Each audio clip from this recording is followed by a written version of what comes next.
যাদবপুরে সিসিটিভি নেইটাও ফালতু কথা। যাদবপুরে সিসিটিভি নেই বলেই সব সমস্যা হচ্ছে, না হলে কোনো সমস্যাই থাকতো না, এটা যদি কারুর সরলীকরণ করার ইচ্ছা হয় সেটাও ফালতু কথা। 26-এ তো আসছে না বটেই, 26-এ লড়াই আমাদের সাথে তৃণমূলের। আপনি সৃজন ভট্টাচার্য নন, আপনি একটা প্রত্যন্ত গ্রামের একটা খেটে খাওয়া মানুষ। আপনাকে একটা ভোটার লিস্টে মানে দুজন আপনার সামনে আপনাকে ভোট দিতে হবে, তৃণমূল আর বিজেপি, কাকে দেবে? কাউকে কেন খামোখা দিতে যাবো কেন ভোট? নোটায় দিয়ে দেবো যদি এই দুটোই অপশন থাকে। তাহলে আর চেষ্টা করব যে সিপিএম এর হয়ে ওখানে দাঁড় করাতে, ওই পাড়ায় যদি না, সিপিএম সিপিএম ধরুন আপনার নেই, মানে সিপিএম ওখানে কেউ দাঁড় করায়নি, তাহলে আমি বলতে চাইছি যে কোন দলটা বেশি পশ্চিমবঙ্গে এখনো বিপজ্জনক? সিপিএম এর এই পরিস্থিতি আসেনি। না না, আমি সেটা বলছি না, আমি বলছি কোন আমি বুঝেছি দলটা আপনার বেশি কথা। বিপজ্জনক, তৃণমূল না বিজেপি?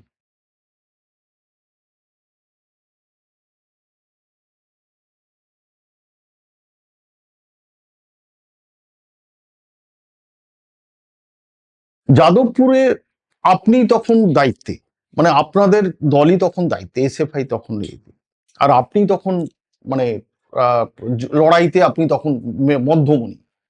সেই জায়গাটায় যখন সিসিটিভি লাগানোর জন্য তোড়জোড় চলছে এবং যখন কেন্দ্রীয় বিশ্ববিদ্যালয় থেকে অর্ডার আসছে যে না এই সিসিটিভি লাগাতেই হবে, তখন আপনারা বাধা দিলেন কেন?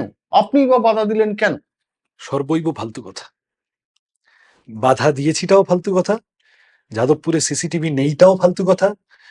যাদবপুরে সিসিটিভি নেই বলেই সব সমস্যা হচ্ছে, না হলে কোনো সমস্যাই থাকতো না, এটা যদি কারুর সরলীকরণ করার ইচ্ছা হয় সেটাও ফালতু কথা। যাদবপুরে একজন ছাত্রর মৃত্যু ঘটল, রহস্যজনক মৃত্যু, হোস্টেলের মধ্যে, যাদবপুর থানার পাশে হোস্টেল। হঠাৎ সেই তদন্ত সেটা থেকে সরে গিয়ে সমস্ত গেল গেল রব উঠে গেল সিসিটিভি সিসিটিভি সিসিটিভি। আচ্ছা, আমরা আমাদের ইউনিভার্সিটির, আমিও যাদবপুরে পড়েছি, কোনোদিন সিসিটিভি নিয়ে এত হুল্লোড় শুনিনি। কি ব্যাপার? যাদবপুরের ছাত্রদের, আমাদের সংগঠন, ওখানে 3টে ছাত্র ইউনিয়নের মধ্যে একটা আমরা চালাই, একটা ফ্যাকাল্টিতে, জিজ্ঞাসা করলাম, তারা বললো যে না, যাদবপুরে তো সিসিটিভি আছে। এখন আমি আপনাকে, আপনার ক্যামেরা নিয়ে গিয়ে আমি আপনাকে দেখাতে পারি, অসংখ্য সিসিটিভি চারদিকে ছড়িয়ে ছিটিয়ে আছে, সেগুলো কেউ ভাঙেনি, কেউ কোনো গন্ডগোল করেনি, কোনো ছাত্র, সেগুলো আগে থেকেই আছে। তারা বললো যে যদি নিরাপত্তার কারণে আরো দুটো কোথাও কিছু লাগাতে হয়, আরো কিছু ব্যবস্থা করতে হয়, আমরা আছি। যাদবপুরের ছাত্ররা, ইনক্লুডিং এসএফআই কর্মীরা, এক বললো যে আমরা স্টুডেন্টরা biggest stakeholder university, university স্টেক হোল্ডারদের মধ্যে সব থেকে বড় অংশটা হচ্ছে ছাত্ররা, তাহলে আমাদের সাথে কথা বলতে বসুক কর্তৃপক্ষ, নিরাপত্তার খাতিরে সমস্ত রকম সহযোগিতা আমরা করব, কোনো অসুবিধা নেই। দ্বিতীয়ত তারা যেটা বলল যে ব্যক্তিগত পরিসরে নজরদারির জন্য কেউ যদি সিসিটিভিকে ব্যবহার করতে চায় তাহলে সেইটা আমরা বিরোধিতা করব। হোস্টেলে ছেলেমেয়েরা যেভাবে থাকে, ধরে দুটো ঘরের মাঝখানে একটা জায়গায় হঠাৎ একটা সিসিটিভি বসিয়ে দিল, এইগুলোর ক্ষেত্রে কোথায় কিভাবে লাগানো হবে একটু আমাদের সাথে কথা বলে করা হোক।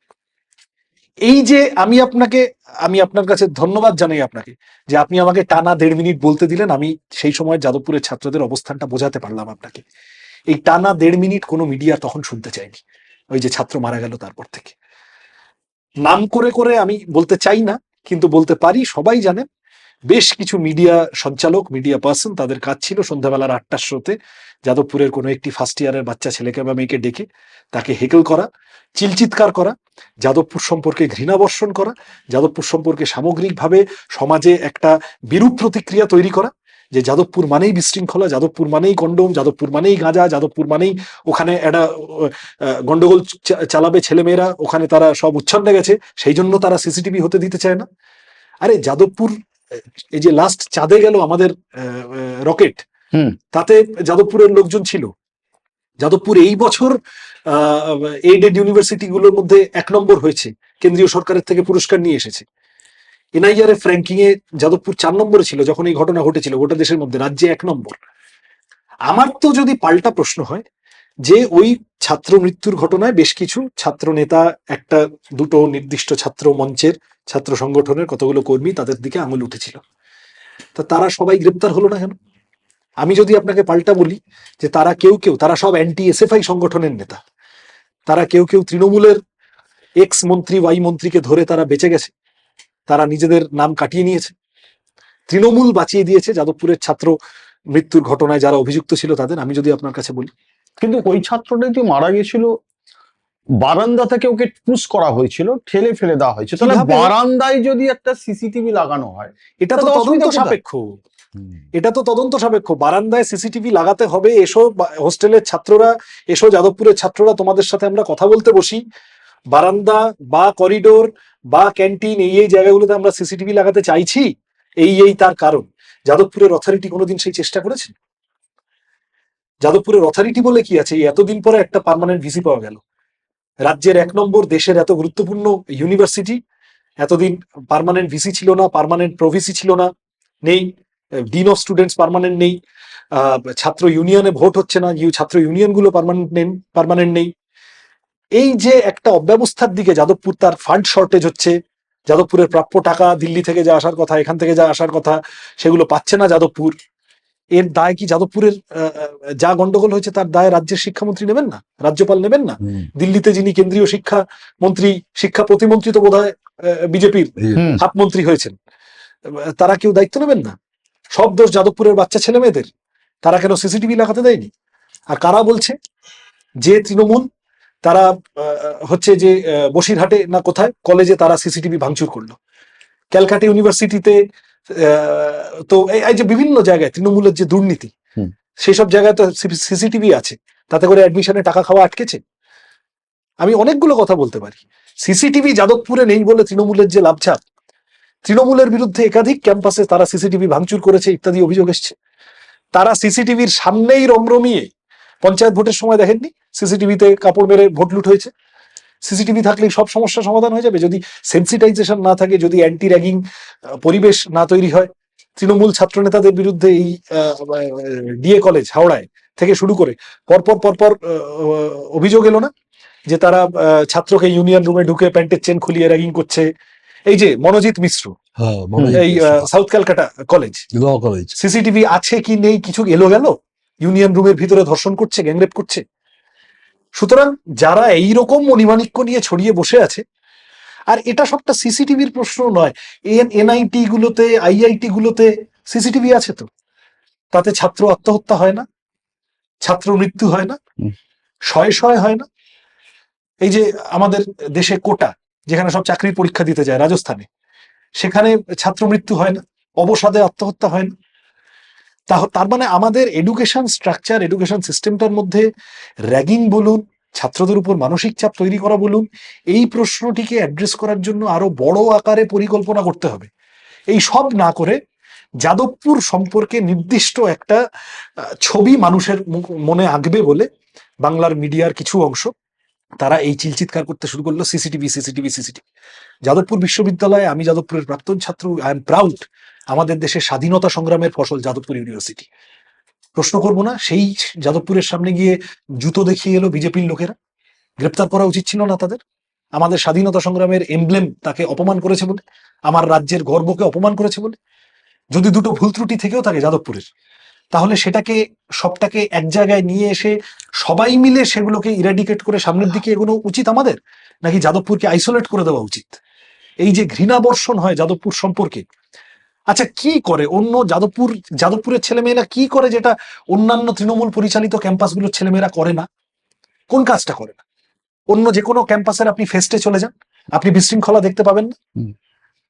আমার কষ্ট হয় ভাবতে, আমরা এগুলো খুব ভাবিনি, কিন্তু তৃণমূল ছাত্র পরিষদ দ্বারা অর্গানাইজ করা ফেস্ট মানেই মাঠের পিছনে বিয়ারের বোতল পাবেন না আপনি, সেই ফেস্টটায় পাস বিক্রি অসদ উপায় আপনি পাবেন না, অ্যাডমিশনের সময় দুর্নীতি পাবেন না।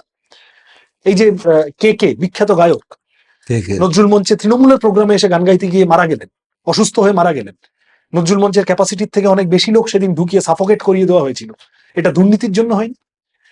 সুতরাং এই যে সামগ্রিক এতগুলো অসুবিধা, সেই সবটা থেকে নজর সরানোর জন্য যাদবপুর ওই সব পেয়ে ছেড়ে বেড়ে বেটাকে ধর, নরম মাটি আঁচড়াতে ভালো লাগে, ওখানে আসলে তৃণমূল ঢুকতে পারেনি, বিজেপি ঢুকতে পারেনি। ওই জন্য কালকে যদি বিজেপি ওখানে কোনোভাবে ঢুকে যায়, এবিভিপি যদি কোনোভাবে একটা ইউনিয়ন জিতে যায়, দেখবেন যাদবপুর রাষ্ট্রবাদী হয়ে গেছে, দেখবেন যাদবপুর তখন সবচেয়ে বড় দেশভক্ত হয়ে গেছে, তখন যাদবপুরের আর কোনো দোষ ওরা দেখতে পাবে না। একটা ইংরেজিতে কথা আছে, if you want to kill a dog give it a bad name. একটা কুকুরকে এমনি মারলে লোকে তেড়ে আসবে, দাদা মারছেন কেন? কুকুরটাকে পাগলা কুত্তা বলো, তাহলে পাড়ার লোক বলবে তাহলে মারো। যাদবপুর সম্পর্কে এই স্ট্র্যাটেজি, এটা রোখা উচিত। এটা না রুখতে পারলে যাদবপুর আমাদের গর্বের প্রতিষ্ঠান সর্বনাশ হয়ে যাবে। আমরা যাদবপুরকে, যাদবপুরের গরিমা, যাদবপুরের ঐতিহ্য, ইতিহাস, তাকে সযত্নে লালন করে এগোনোর পক্ষপাতী। এবার যাদবপুর থেকে বেরিয়ে এসে এবার হ্যাঁ। একটু সিঙ্গুরে ঢুকি। করুন। আপনি 2021-এ সিঙ্গুরে দাঁড়ালেন। 2021-এর সিঙ্গুরে গিয়ে তখন আপনাদের সিঙ্গুর যে অভিজ্ঞতা আপনাদেরকে দিয়েছিল 2011 সালে, আপনি সেই 2021 সালে গিয়ে কি বুঝলেন? মানুষ আপনাদেরকে অ্যাকসেপ্ট করেছিল, মানে আপনাকে অ্যাকসেপ্ট করেছিল? আমার অভিজ্ঞতা হলো অ্যাকসেপ্ট করেছিল। পরে আর আমার খুব সিঙ্গুরে কাজ করার সুযোগ হলো না, আমার পার্টি আমাকে অন্য কিছু কাজ দিল। কিন্তু আমি যথেষ্ট ভালোবাসা পেয়েছিলাম, আমি সিঙ্গুরের মানুষের কাছে কৃতজ্ঞ। আমাদের ভোট বেড়েছিল। সিঙ্গুর মানেই কেবল 1000 একর নয়, তার বাইরেও সিঙ্গুরের নিজস্ব অনেক ইস্যু আছে। অত্যন্ত বর্ধিষ্ণু একটা গ্রামীণ কৃষিজীবী অঞ্চল। সেই ইস্যুগুলো অ্যাড্রেস করার চেষ্টা করেছিলাম, বিকল্প কথাগুলো বলার চেষ্টা করেছিলাম। কিন্তু ওই যে আমি আপনাকে বললাম যে এক হলো এমন ভাবে টাকা ঢুকে গেছে সমাজের রন্ধ্রে রন্ধ্রে, প্রতিটি স্তরে, থানা থেকে শুরু করে বিভিন্ন প্রশাসনিক দপ্তর থেকে শুরু করে স্থানীয় মোড়লরা তা শুরু করে, যেভাবে টাকা ঢুকে গেছে সেটাকে এক কমব্যাট করতে পারি। আর দুই হলো যে আরএসএস বিজেপি তারা ক্রমাগত যে সাম্প্রদায়িক বিষ মানুষের মগজে ঢোকানোর চেষ্টা করেছে, সেটাকেও পার্শিয়ালি কমব্যাট করতে পেরেছিলাম, কিন্তু জেতার মতো করে পারিনি। কিন্তু যাই হোক, আমার সিঙ্গুর আমার জীবনেও একটা শিক্ষা। মানে আপনার যদি আবার এবারই দাঁড় করাতে বলে সিঙ্গুরে, আপনি দাঁড়াবেন? আমি এটা তো মোহাম্মদ সেলিম উত্তর দিতে পারবেন, আমি দাঁড়াবো কিনা এটা মোহাম্মদ সেলিম উত্তর দিতে পারবেন, আমি বা বিমান বসু উত্তর দেবেন। আমি পার্টি কর্মী, আমাকে যে কোনো কাজে যখন যেভাবে বলবে আমি সেই কাজে আছি। বিরোধী নেত্রী হিসাবে আপনি মমতা ব্যানার্জিকে দেখেছেন, তখন আপনি মানে হয়তো আপনার গোঁপ দাড়ি গজাচ্ছে এমন একটা ব্যাপার। শাসক গোষ্ঠী হিসাবে মমতা ব্যানার্জিকেও দেখছেন, এই দুটোর পার্থক্যটা আপনার চোখে পড়ে? মানে মমতা ব্যানার্জির সম্পর্কে যদি অ্যানালিসিস করতে বলা হয়, আপনি কি বলবেন? একটা জিনিস তো ঠিক, প্রথমে ভালো কথাটা বলে নেওয়া যাক। সেটা হচ্ছে যে একটা পুরুষতান্ত্রিক সমাজে একজন মহিলা, তিনি তার দলের বিভিন্ন রকম সাপলুডো খেলার মধ্যে থেকে থেকে উঠে এসে নতুন দল বানিয়ে 1 নম্বর নেত্রী হয়েছেন এবং সব মিলিয়ে রাজনীতিতে প্রতিষ্ঠিত হয়েছেন। এবং আমি শুনেছি প্রাইমারিলি বেশ খুব যে অবস্থাপন্ন ঘর থেকে এসেছেন তাও না, অর্থাৎ অন্যান্য যে ক্যাপিটালগুলো থাকে কিছুটা প্রিভিলেজড সমাজের অংশ থেকে এলে তা নয়। তো সুতরাং সেটা তো অবশ্যই সেটার যে কৃতিত্ব তার প্রাপ্য সেটা তাকে দেওয়া উচিত। প্রবলেমটা হলো যে মমতা ব্যানার্জিকে না আমরা অন্তত যবে থেকে দেখেছি, আমি জানি না তার আগে কি ছিলেন, আমার ছোটবেলায় মানে আমাদের যখন জন্ম হয়নি বা যখন ইত্যাদি, আমরা যবে থেকে দেখছি আমার কখনোই মনে হয়নি যে মমতা ব্যানার্জি শুধু একা মমতা ব্যানার্জি তার দমে তার জোরে লড়ছেন। যেটা পপুলার বিলিফ মমতা ব্যানার্জি সম্পর্কে, যে একজন মহিলা সিপিএম এর অতদিনের শাসনের বিরুদ্ধে লড়াই করে টোরে এগিয়ে এসে, আমার এটা কখনো মনে হয়নি। আমি যবে থেকে মমতা ব্যানার্জিকে একটু জ্ঞান হওয়ার পর থেকে বুঝতে শুরু করেছি, আমি দেখি যে তিনি খবরের কাগজ, টিভি চ্যানেল দ্বারা যথেষ্ট তিনি কি বলবো বরপ্রাপ্ত, তিনি যথেষ্ট সমর্থিত হন। তাকে ঊর্ধ্বে তুলে ধরার জন্য আরো 5টা লোক বিভিন্নভাবে চেষ্টা করে। ঠিক তারপরে তার দলের যা রাজনীতির যা সব সাপসিঁড়ি খেলা থাকে সেসব তো আছে, সেগুলোর মধ্যে আপনি বলছেন পাবলিক রিলেশনটা ভালো। আমি বলছি যে মমতা ব্যানার্জি, আমার ধারণা এই যে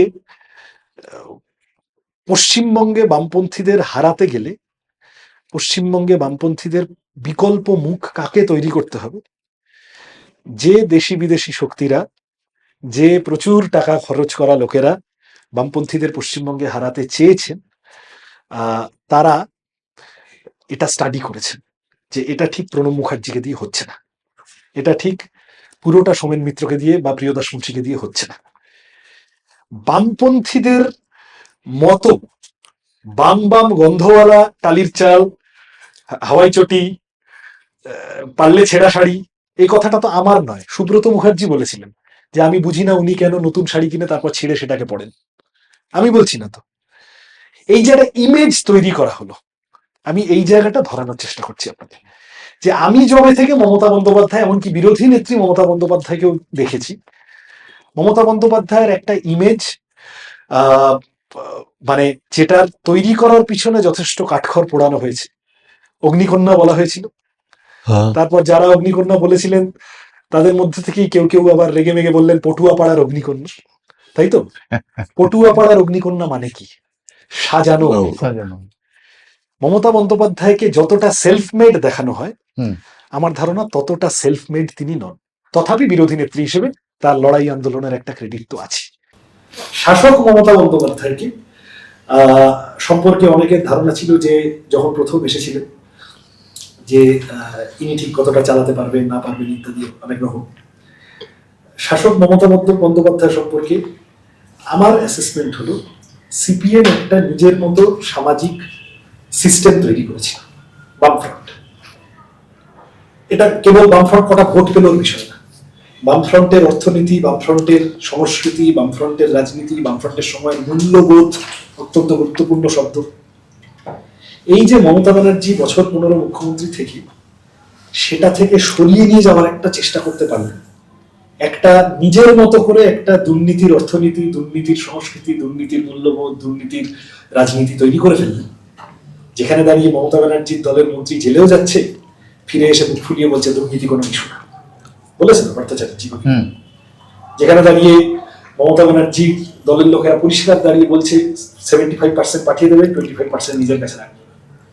যেখানে দাঁড়িয়ে মমতা ব্যানার্জির প্রতিটি স্তরে স্তরে স্তরে মমতা ব্যানার্জির লোকেরা তারা ক্ষমতার আস্ফালন ঘটাচ্ছে। এটাও তো একটা সিস্টেম, এই সিস্টেম তো রান করছে। জ্যোতি বসু তার যিনি গাড়ির চালক, গাড়ির তার যিনি অ্যাটেন্ডেন্ট ছিলেন, তাকে জ্যোতি বসু বলতেন যে আপনি কোনোদিন আমার দরজা খুলবেন না, কারণ আপনি সরকারের কর্মচারী, সরকারের কর্মচারী, আপনি ব্যক্তি জ্যোতি বসু। আর মমতা ব্যানার্জির সিস্টেম হলো, মমতা ব্যানার্জি বইমেলার সামনে দাঁড়িয়ে পুলিশকে বলেছিলেন না চাপকে সিধে করে দেবে, মনে আছে? এটাও তো একটা সিস্টেম।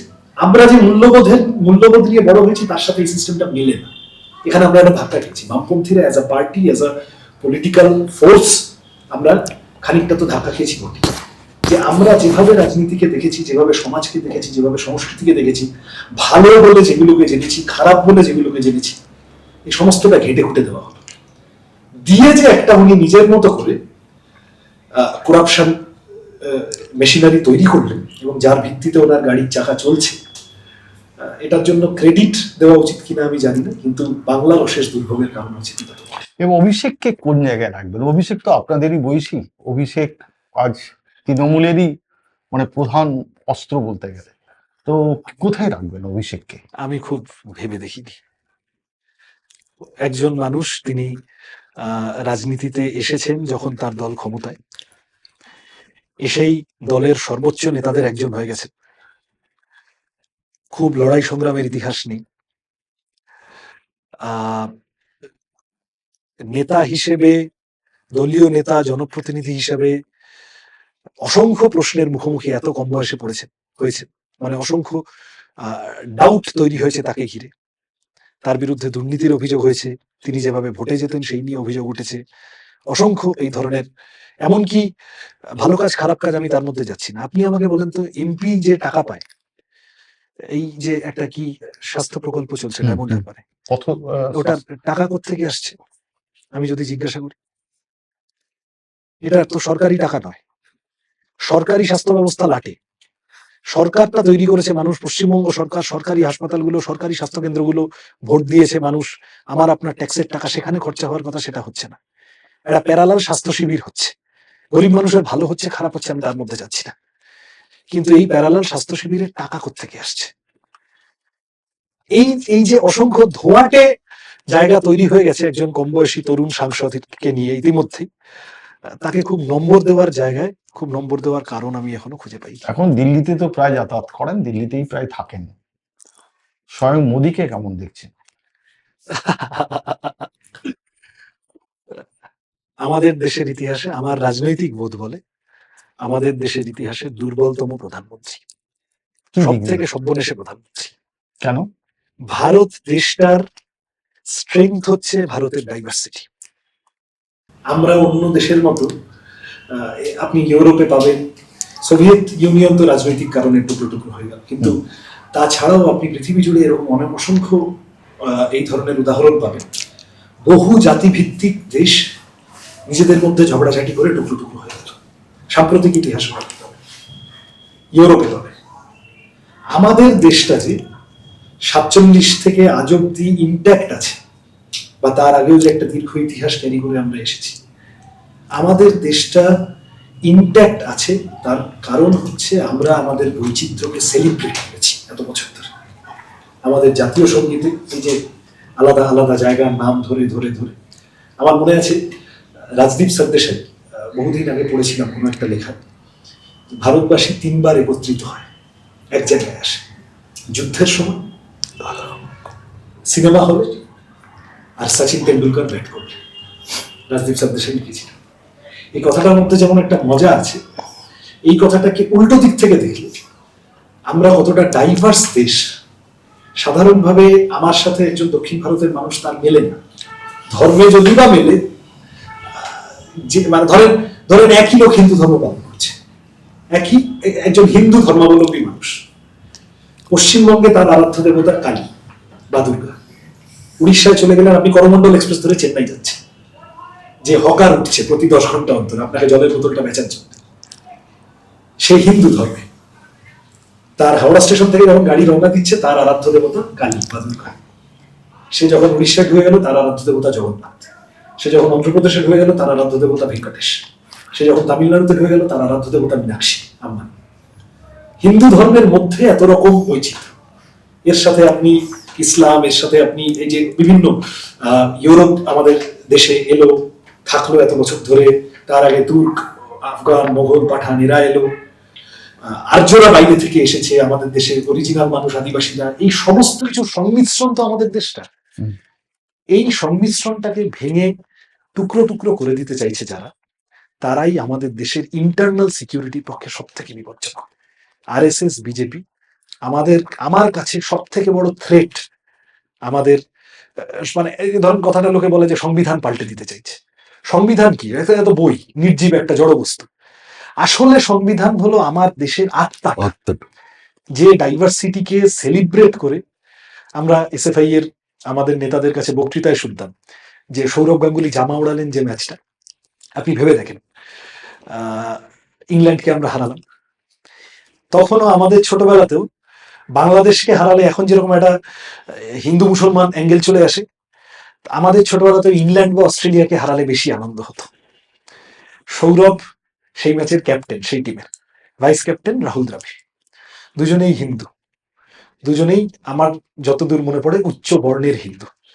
দুজনের ভাষায়, খাদ্যাভ্যাসে, পোশাকে কোনো কিছুতে কোনো মিল নেই, যেভাবে বড় হয়েছেন দুজনে। ম্যাচটা জিতিয়েছিল একটা উত্তরপ্রদেশের মুসলিম ছেলে মোহাম্মদ কায়েফ, আর পাঞ্জাবের একটা শিখ ছিলেন নাম যুবরাজ সিং। এই তো ভারত। এবার যারা এসে হঠাৎ কায়েফ, যুবরাজ আর রাহুল বা সৌরভের মধ্যে ভাগ করিয়ে দেওয়ার চেষ্টা করবে ধর্মের নামে, জাতের নাম, তারা টিম ইন্ডিয়ার পক্ষে ক্ষতিকারক না? তারা আমার দেশটার জন্য এইখানে সিজনবাবু আপনি এটা বলুন তো, যে পশ্চিমবঙ্গে আমরা এখন দেখছি হুমায়ুন বাবু মানে তৃণমূলকে সাসপেন্ড করলেন কেন? না উনি বাবরি মসজিদের ভিত্তিপ্রস্তর স্থাপন করবেন।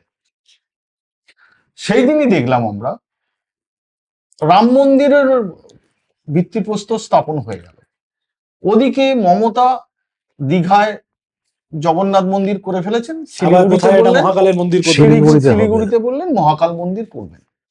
তো আপনারা এদের মধ্যে ঠিক কোন দিকে এগোচ্ছেন? মানে এত মন্দির মসজিদ সবকিছু তো হচ্ছে, আপনারা এখন কোন দিকে যাবেন? আমরা স্কুল কলেজ হাসপাতালের দিকে এগোচ্ছি। মানে আপনারা ধর্মে নেই, আমরা ধর্মে আছি, ধর্ম পালন করেন যে মানুষ, আমরা অবশ্যই তার সাথে আছি। আমরা সাম্প্রদায়িকতায়, আমরা ধর্মকে রাজনীতির অস্ত্র হিসেবে ব্যবহার করাই।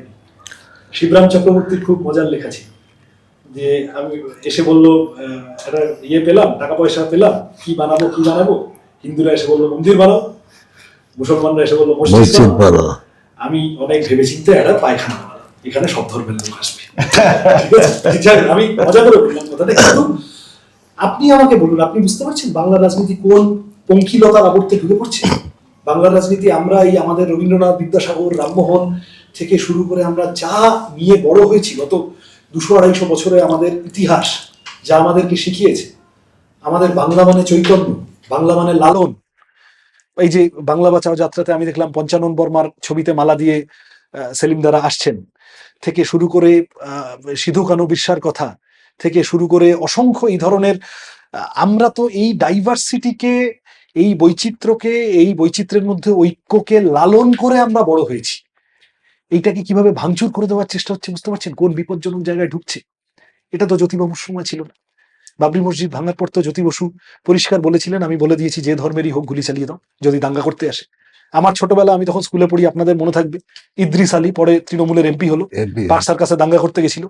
বুদ্ধদেব ভট্টাচার্য পরিষ্কার বলেছিলেন পশ্চিমবঙ্গে দাঙ্গা করতে এলে মাথা ভেঙে দেবে। সেদিন মিডিয়া, আমি রাগ প্রকাশ করে ফেলছি, সেদিন মিডিয়া দাঙ্গা করতে এলে মাথা ভেঙে দেব এই কথাটাকে বিকৃত করে মাথা ভেঙে দেব এই শব্দটুকু বার করে নিয়ে বুদ্ধবাবু বলেছেন মাথা ভেঙে দেবো। দেখেছো কি অধ্যত্ত? এই বলে বুদ্ধবাবুর পিছনে পড়ে। আজকের যিনি শাসক তিনি গায়ের জোরে বলতে পারছেন, তিনি সোজা হয়ে দমে শিরদাঁড়া সোজা করে তিনি বলতে পারছেন যে পশ্চিমবঙ্গে দাঙ্গা করতে এলে মাথা ভেঙে দেবো। তার নাকের ডগায় মন্দির, মসজিদ, ঝগড়া ঝাঁটি, দাঙ্গাবাজি সব হয়ে চলেছে। হুমকি, এই 2 কোটি লোককে বার করে দেবো, এই 1.5 কোটি লোককে বার করে দেবো। ওদিক থেকে হুমায়ুন বলছে, শুভেন্দু এইসব বলছে, হুমায়ুন বলছে আমার জেলায় 70% মুসলমান, 30% হিন্দু, কেটে ভাসিয়ে দেবো। এই যে অন্ধকারে বাংলার রাজনীতি ঢুকছে, এই জায়গাটা অ্যাড্রেস না করতে পারলে, মানে আমি দেহ মনের সমস্ত আরতি নিয়ে আপনাদের কাছে বলছি, যারা শুনবেন, আকুতি মিনতি, কাকুতি মিনতি করে বলছি, আকুতি নিয়ে বলছি, এই এই অন্ধকারের দিকে যদি বাংলা চলে যায় তাহলে গত 300 বছরে আমরা যা এগিয়েছি সবটা বিফলে চলে যাবে। আচ্ছা, কে ডেঞ্জারাস যদি বিপজ্জনক যদি বলা হয়, হুমায়ুন কবির না শুভেন্দু অধিকারী, কাকে বলবেন? দুজনকেই যে একসাথে টাকা দিচ্ছে সে সব থেকে বেশি ডেঞ্জারাস। যে একই সোর্স থেকে দুজনের কাছেই টাকা পৌঁছাচ্ছে, সেই একই সোর্স থেকে তারপরে মিডিয়ার একটা অংশের কাছে টাকা পৌঁছাচ্ছে যে তোরা ওইগুলো দেখা। সেই একই সোর্স থেকে অন্য কোনো ব্যবসায়ীর কাছে খবর যাচ্ছে যে তোমার অমুক যে ইনকাম ট্যাক্সটা আছে ওটা আমি মাফ করে দেবো, তুমি ওর মসজিদ বানানোয় টাকা পাঠাও, বা তুমি ওর মন্দির বানানোয় টাকা দাও, ভোটের সময় টাকা দাও। সেই একই সোর্স থেকে ইলেকশন কমিশনের কাছে খবর যাচ্ছে যে সামনের ভোটটা এইভাবে ইঞ্জিনিয়ারিং করতে হবে, যেগুলো যেগুলো বলছি সেগুলো কর। সেই একই সোর্স থেকে সুপ্রিম কোর্টে যিনি বসে আছেন বা হাইকোর্টে যিনি বসে আছেন তার কাছে খবর যাচ্ছে জাস্টিস লোয়া করে দেবো যদি আমার কথা না শোনো, আর যদি আমার কথা শোনো রঞ্জন গগৈয়ের মতো পুরস্কার অপেক্ষা করছে।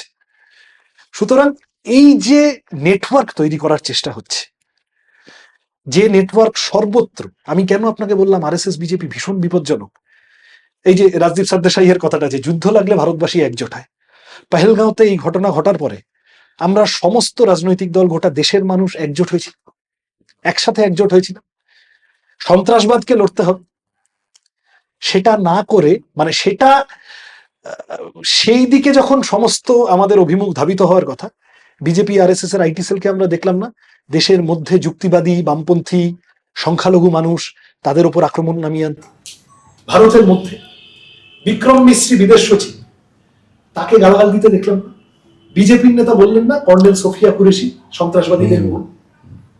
What does all this imply? যে এরা আমাদের দেশের যে অখণ্ডতা, ঐক্য, এটাকে ভেতর থেকে এরা ভাঙতে চায়। যুক্তিবাদী মানুষদেরকে এরা আক্রমণ করতে চায়, বামপন্থীদের আক্রমণ করতে চায়, এবং এটা আজকের বিষয় না। 40-এর দশকে, আপনি যদি 30-এর দশকে আরএসএস, হিন্দু মহাসভা, তাদের প্রথম দিকের নেতাদের লেখা পড়েন, হেডগেওয়ার, গোলওয়ালকার, পিএস মুঞ্জে, মুসলিনের কাছে গিয়ে ফ্যাসিবাদের পাঠ নিয়ে এসেছিলেন মুঞ্জে, যে আমরা ভারতে ফ্যাসিবাদ কিভাবে করব আরএসএস কে ব্যবহার করে মুসলিনের থেকে শিখে এসেছি। পরিষ্কার লেখা আছে, হে ভারতবাসী, তোমরা ব্রিটিশের সাথে লড়াই করে সময় নষ্ট করো না, তোমরা কমিউনিস্টদের বিরুদ্ধে, মুসলমানদের বিরুদ্ধে, খ্রিস্টানদের বিরুদ্ধে করো। তার এরা ভারত বিরোধী নয়। আর যারা আমাদের পক্ষে একটা ভগৎ সিং আছে, আমাদের পক্ষে একটা লক্ষ্মী সাহেবাল আছে, সুভাষচন্দ্র বোস সমাজতন্ত্রী ছিলেন, জওহরলাল নেহরু ওয়াজ হিউজলি ইন্সপায়ার্ড বাই সমাজতন্ত্র। আমার মুজাফফর আহমেদ, বিরাট ষড়যন্ত্র মামলা, কানপুর ষড়যন্ত্র মামলা, কত লোক কমিউনিস্ট পার্টি করতে এসে স্বাধীনতা সংগ্রামে পার্টিসিপেট করেছে, জেলে গেছে, জান দিয়েছে। আমরা আজকে দেশদ্রোহী হয়ে গেলাম, এরা দেশপ্রেমী হয়ে গেল। আচ্ছা ধরুন আপনি একটু কাট করো না, এই কাটটা ঢোকাতে হবে। আচ্ছা, এবার বর্তমানে আসি। এই যে এসআইআর চলছে অনেকদিন আগেই শুরু হয়ে গেছে, তা এই এসআইআরটা নিয়ে কি বলবেন? এসআইআরটা কি বিজেপিকে সুবিধা করে দিচ্ছে? তার জন্য বিজেপি এখানে জোর করে এটাকে পুট করলো, যেমন ভাবে বিহারেরটাকে ওরা মেরে আনলো। আমি শুরুতেই আপনাকে একটা মানে কি বলবো, স্টেটমেন্ট অফ ডাউট দিই। স্বাধীন ভারতে ভোট সংক্রান্ত কারচুপির অভিযোগ বহু হয়েছে। যে দল ক্ষমতায় আছে সেই দল তার মতো করে ভোট গাজোয়ারি করে, এইসব অভিযোগ প্রচুর হয়েছে। নির্বাচন কমিশন তার বিশ্বাসযোগ্যতা স্বাধীন ভারতে কোনোদিন এত তলানিতে ঠেকেনি। 2025 সালে দাঁড়িয়ে যে অবস্থায় আছে, নির্বাচন কমিশন সম্পর্কে, নির্বাচন প্রক্রিয়া সম্পর্কে, সংসদীয় গণতন্ত্রের বেসিক আধার ভোটের প্রক্রিয়া সম্পর্কে যদি একদম বেসিক প্রশ্ন উঠে যায়, তাহলে আমাদের গণতন্ত্র বিপদের মুখে থাকে। রাহুল গান্ধী যে অভিযোগগুলো টানা প্রমাণ সহ করে চলেছে, সেগুলোর জবাব তো নির্বাচন কমিশন দিচ্ছে না। লিডার অফ অপোজিশন, আমি চাই বা না চাই, তার একটা কথার দাম থাকা উচিত। নির্বাচন কমিশন is accountable to the people of India and the leader of opposition, whatever accusation she is making. কিন্তু নির্বাচন কমিশন সেটা, তার মানে এই অভিযোগগুলোর মধ্যে সারবত্তা আছে, পাশ কাটিয়ে যাচ্ছে। সুতরাং নির্বাচন প্রক্রিয়াকে যাদের দায়িত্ব নির্বাচন প্রক্রিয়াকে সুষ্ঠুভাবে পরিচালনা করা, খেলার আম্পায়ার যদি নিজে করাপ্ট হয়ে যায়, তাহলে সেই খেলার ফলাফল কি হবে সেই নিয়ে সংশয় থেকে যায়। এক, এটা ধরে নিয়ে এখন এসআইআর নিয়ে পরের দুটো কথা আমাদের বলতে হবে। আমি এই বিহারে যা ফল হলো, কেউ ভাবেননি তেমন ফল হলো। এক্সিট পোলেও মেলেনি এমন সব ফল হলো। এক্সিট পোলও যারা বিজেপি জিতছে দেখিয়েছিল, তারাও বিজেপি এইভাবে জিতছে দেখাতে পারেনি, তাই তো? সুতরাং বিহারে যেটা হলো সেটা ঠিক কি হলো, তাতে নির্বাচন কমিশনের ভূমিকা কতখানি, এই প্রশ্নগুলি ভবিষ্যতের গর্ভে এর উত্তর আছে। আমি বিশ্বাস করি কোনো না কোনো দিন পাওয়া যাবে। এসআইআর আমাদের রাজ্যে আগেও হয়েছে, বামফ্রন্ট আমলে হয়েছে, অন্য নাম ইত্যাদি, যাই হোক। 2002 যেবার হয়েছে সম্ভবত 20-22 লোক, 24 লাখ লোক নাম বাদ পড়েছিল। এত তো ঢক্কানিনাদ হই হট্টগোল হয়নি, এত তালগোল হয়নি। ভোটার লিস্ট সংশোধন করা একটা বার্ষিক সারা বছরের প্রক্রিয়া। রাজনীতি করা যে কোনো লোক জানে, 6 নম্বর ফর্ম নাম তোলো, 7 নম্বর ফর্ম নাম বাদ দাও, 8 নম্বর ফর্ম একদিক থেকে এক এলাকা থেকে আরেক এলাকায় নাম নিয়ে যাও। এই কাজটা যদি সুষ্ঠুভাবে হয়, তাহলে ভোটার লিস্ট নিয়ে এত রকম সংশয় থাকার কথা না। পশ্চিমবঙ্গে তৃণমূল আমলে এই কাজটা সুষ্ঠুভাবে হয়নি। সিপিআইএম এর অভিজ্ঞতা, সারা বছর ধরে বহুবার ভুল ভোটার, ভুয়ো voter, dead voter, shifted voter, একই ভোটারের একাধিক জায়গায় নাম আছে, এই নামগুলো কাটানোর জন্য তদবির করেও প্রশাসনের পক্ষ থেকে যে ভূমিকা পালন করার কথা, সেটা আমরা পালিত হতে দেখিনি। ভুল নাম থেকে গিয়েছে। আমার মা 2013 সালে মারা গিয়েছে, আমার পাড়ায় সবাই জানে, সব রাজনৈতিক দলের লোকেরা জানে। সিপিআইএম একাধিকবার বলেছে আমার মা 2024 সালের ভোটার লিস্টে তার নাম আছে। আমি আমার পরিবারের মধ্যে দিচ্ছি। এখন কেউ বলতে পারেন আচ্ছা এটা ভুল হয়ে গেছে, কেউ বলতে পারেন আচ্ছা এই করে, কিন্তু এটা বাস্তবতা যে এই ধরনের প্রচুর ডিসক্রিপেন্সি হয়ে আছে আমাদের ভোটার লিস্টগুলোতে। এখন এই ভোটার লিস্ট সংশোধন করার যদি স্থানীয় প্রশাসন এক্ষেত্রে গড়িমসি করে, তাহলে আমার কাছে হায়ার বডি নির্বাচন কমিশন। আমি নির্বাচনে প্রার্থী হওয়ার সুবাদে আমার ব্যক্তিগত অভিজ্ঞতা হলো, পশ্চিমবঙ্গে নির্বাচন কমিশনের হয়ে যারা আসেন তাদেরকে বলে দেওয়া থাকে যে বাংলায় যাচ্ছ, ওখানে মমতা ব্যানার্জি যা বলবেন সেই মতো শুনবে, আর কারোর কথা শুনবে না। কেন্দ্রীয় বাহিনী বলুন, প্রিসাইডিং অফিসার বলুন, ইলেকশন মেশিনারিটা বলুন, এই যে আপনার সব এআরও থেকে শুরু করে অবজারভার অবধি যারা সব বসে থাকেন, অভিযোগের পর অভিযোগ, অভিযোগের পর অভিযোগ, বিভিন্ন ক্ষেত্রে বিভিন্ন সেন্সিটিভ বুথ থেকে শুরু করে বিভিন্ন অস্বচ্ছতা তাদের কাছে বারংবার রিপোর্ট করলেও আলটিমেটলি মানে 18 মাসে বছর হয়ে যায়, তারা নড়ে চড়ে বসেন না। তাহলে মানুষের সামগ্রিকভাবে ভোটার লিস্ট সম্পর্কে যে সংশয়টা আছে, এটা ভেরি মাচ রিয়েল। তৃণমূল আমলে ভোট লুট, ছাপ্পা, ভালো বুথে যেখানে বিরোধীরা আছে সেই বুথগুলোতে মানে অ্যাপারেন্টলি শান্তিপূর্ণ এলাকা, সেখানেও বেলা 2:30-3টের পর, আর যেগুলো মারপিটের জায়গা সেগুলো তো সকাল থেকেই চলে, এজেন্টদের, বিরোধী এজেন্টদের ভয় দেখিয়ে, হুমকি দিয়ে, প্রিসাইডিং অফিসার তিনি কোথাও হয়তো দূরে কোথাও স্কুলে পড়ান, তাকে বলা যে আপনি এখানে চুপচাপ বসে থাকবেন, বেশি ট্যাফু করলে কিন্তু চাকরি খেয়ে নেব। যারা বন্দুক টন্দুক নিয়ে যাদেরকে দিল্লি থেকে পাঠানো হয় পাহারা দেওয়ার জন্য, তাদেরকে কিভাবে কিভাবে ম্যানেজ করা হয়, এই সব করে ওই যে বুথে বুথে 60-70টা বাড়তি ভোট থাকার কথা নয় নামগুলো, এই ভোটগুলো তৃণমূল দেয়। তৃণমূলের ফলত ইচ্ছা যে এই ভোটগুলো যাতে কিছুতেই, এই নামগুলো একটা নামও বাদ দিতে দেবো না, বলছে না একটা নামও বাদ দিতে দেবো না, মানে কি? দ্বিজেন মুখোপাধ্যায় মারা যাওয়ার পরে হ্যাঁ। সল্টলেকে ভোট দিয়েছি, ভোট দিয়েছে। তা তিনি কি এবারও ভোট দেবেন? এইটা হচ্ছে একটা দিক। সমস্যাটা হলো যে বিজেপি, তারা বলে তারা বিরোধী দল, তারা যদি আমাদের মতো এই ভোটার লিস্টের জালিবাজিটার দিকে কনসেন্ট্রেট করতো, মানুষের নজর ঘোরাতো, এইটাকে যদি তারা পয়েন্ট অফ টার্গেট করতো, তাহলে এইটা নিয়ে বিতর্ক হতো, এইটা নিয়ে তৃণমূলকে চাপে ফেলা যেত। বিজেপি কি করলো? বিজেপি ভোটার লিস্ট সংশোধন ব্যাপারটাকে নাগরিকত্বের সাথে, ইসলামোফোবিয়ার সাথে, মিলিয়ে দিল। সাম্প্রদায়িকতার সাথে জুড়ে দিল। হুম। যেই বিজেপি এটা করলো, তখন মূল ইস্যুটা হয়ে গেল নাগরিকত্ব। যেই বিজেপি এটা করলো, মূল ইস্যুটা হয়ে গেল তখন হিন্দু মুসলমান, হুম। এপার ওপার। এই যে 2 কোটি বাংলাদেশি মুসলমান ঢুকেছে, বিজেপির নেতাদের রোহিঙ্গা থেকে শুরু করে 1,25,00,000, 1.5 কোটি রোহিঙ্গা ঢুকেছে, এসব বলে না হ্যাঁ, বিজেপির নেতারা? রাষ্ট্রসংঘের হিসেব, গোটা পৃথিবীতে রেজিস্টার্ড রোহিঙ্গা আছে 14 লক্ষ। কোথায় 1.5 কোটি, কোথায় 1,25,00,000? রোহিঙ্গা কোন ভাষায় কথা বলে আপনি জানেন? আপনি রোহিঙ্গা? আপনি রোহিঙ্গা? আমি জানি। সেটাই তো। রোহিঙ্গা দেখতে কিরকম হয় আপনি জানেন? তাহলে এই আমি চিহ্নিত করছি কি করে? 1, 2 হচ্ছে বাংলাদেশি মুসলমান 2 কোটি আমাদের রাজ্যে চলে এসেছে। আচ্ছা, একটা আপনি আমায় বলেন, 9.5 কোটি লোকের রাজ্যে 2 কোটি লোক নতুন করে যদি ঢুকে পড়ে, তাহলে সেই রাজ্যের খাদ্য উৎপাদনে একটা চাপ হওয়ার কথা না? সেই রাজ্যের স্কুল, কলেজ, হাসপাতালে চাপ হওয়ার কথা না? সেই রাজ্যের সামগ্রিক, আমি আপনাকে গোদা যুক্তি দিয়ে বলছি, আমাদের রাজ্যের মোট মেট্রিক টন খাদ্য উৎপাদন, শস্য উৎপাদন, আপনি গত 5-7 বছরে মিলিয়ে দেখুন তো, যবে থেকে বিজেপি ভোট পেতে শুরু করছে, আমি একবার দেখেছিলাম মিলিয়ে, আমাদের রাজ্যের খাদ্য উৎপাদন তো বাড়েনি। আমরা অন্য রাজ্য থেকে নতুন করে খাবার ইম্পোর্ট করছি না। তাহলে তো 2 কোটি লোক, এই যে নতুন লোক 2 কোটি লোক ঢুকেছে, এটা তো কিছু একটা খেয়ে বেঁচে আছে রে ভাই। সেই তো, না তাহলে তো খেয়ে আমাকে থাকে। ধরতে হবে এরা সাবারকারের মুচলেকার চিঠি খেয়ে বেঁচে আছে। এবার কিন্তু মমতা ব্যানার্জি যেখানে 2004 সালে তিনি বলেছিলেন যে 1 কোটি বাংলাদেশি ঢুকে বসে আছে, মমতা ব্যানার্জিকে জিজ্ঞাসা করুন। তাহলে আজকে মমতা ব্যানার্জির এই যে বিরোধিতা, মানে আমি এসআইআর করতে দেব না, এই জায়গাটা কোথাও আপনাদের মনে হচ্ছে? প্রথমত মমতা ব্যানার্জির বিরোধিতা জাঙ্গিয়ার বুক পকেট, গরুর গাড়ির হেডলাইট, ভাঁড়ের হ্যান্ডেল, আর মমতা ব্যানার্জির বিজেপি বিরোধিতা একই জিনিস। এসআইআর করতে দেব না, এসআইআর করতে দিলেন, এসআইআর হচ্ছে, নবান্নে বসে বললেন যে না আমি আর বিরোধিতা করব না। ওয়াক অফ করতে দেব না, ওয়াক অফটা মেনে নাও। এনআরসি করতে দেব না।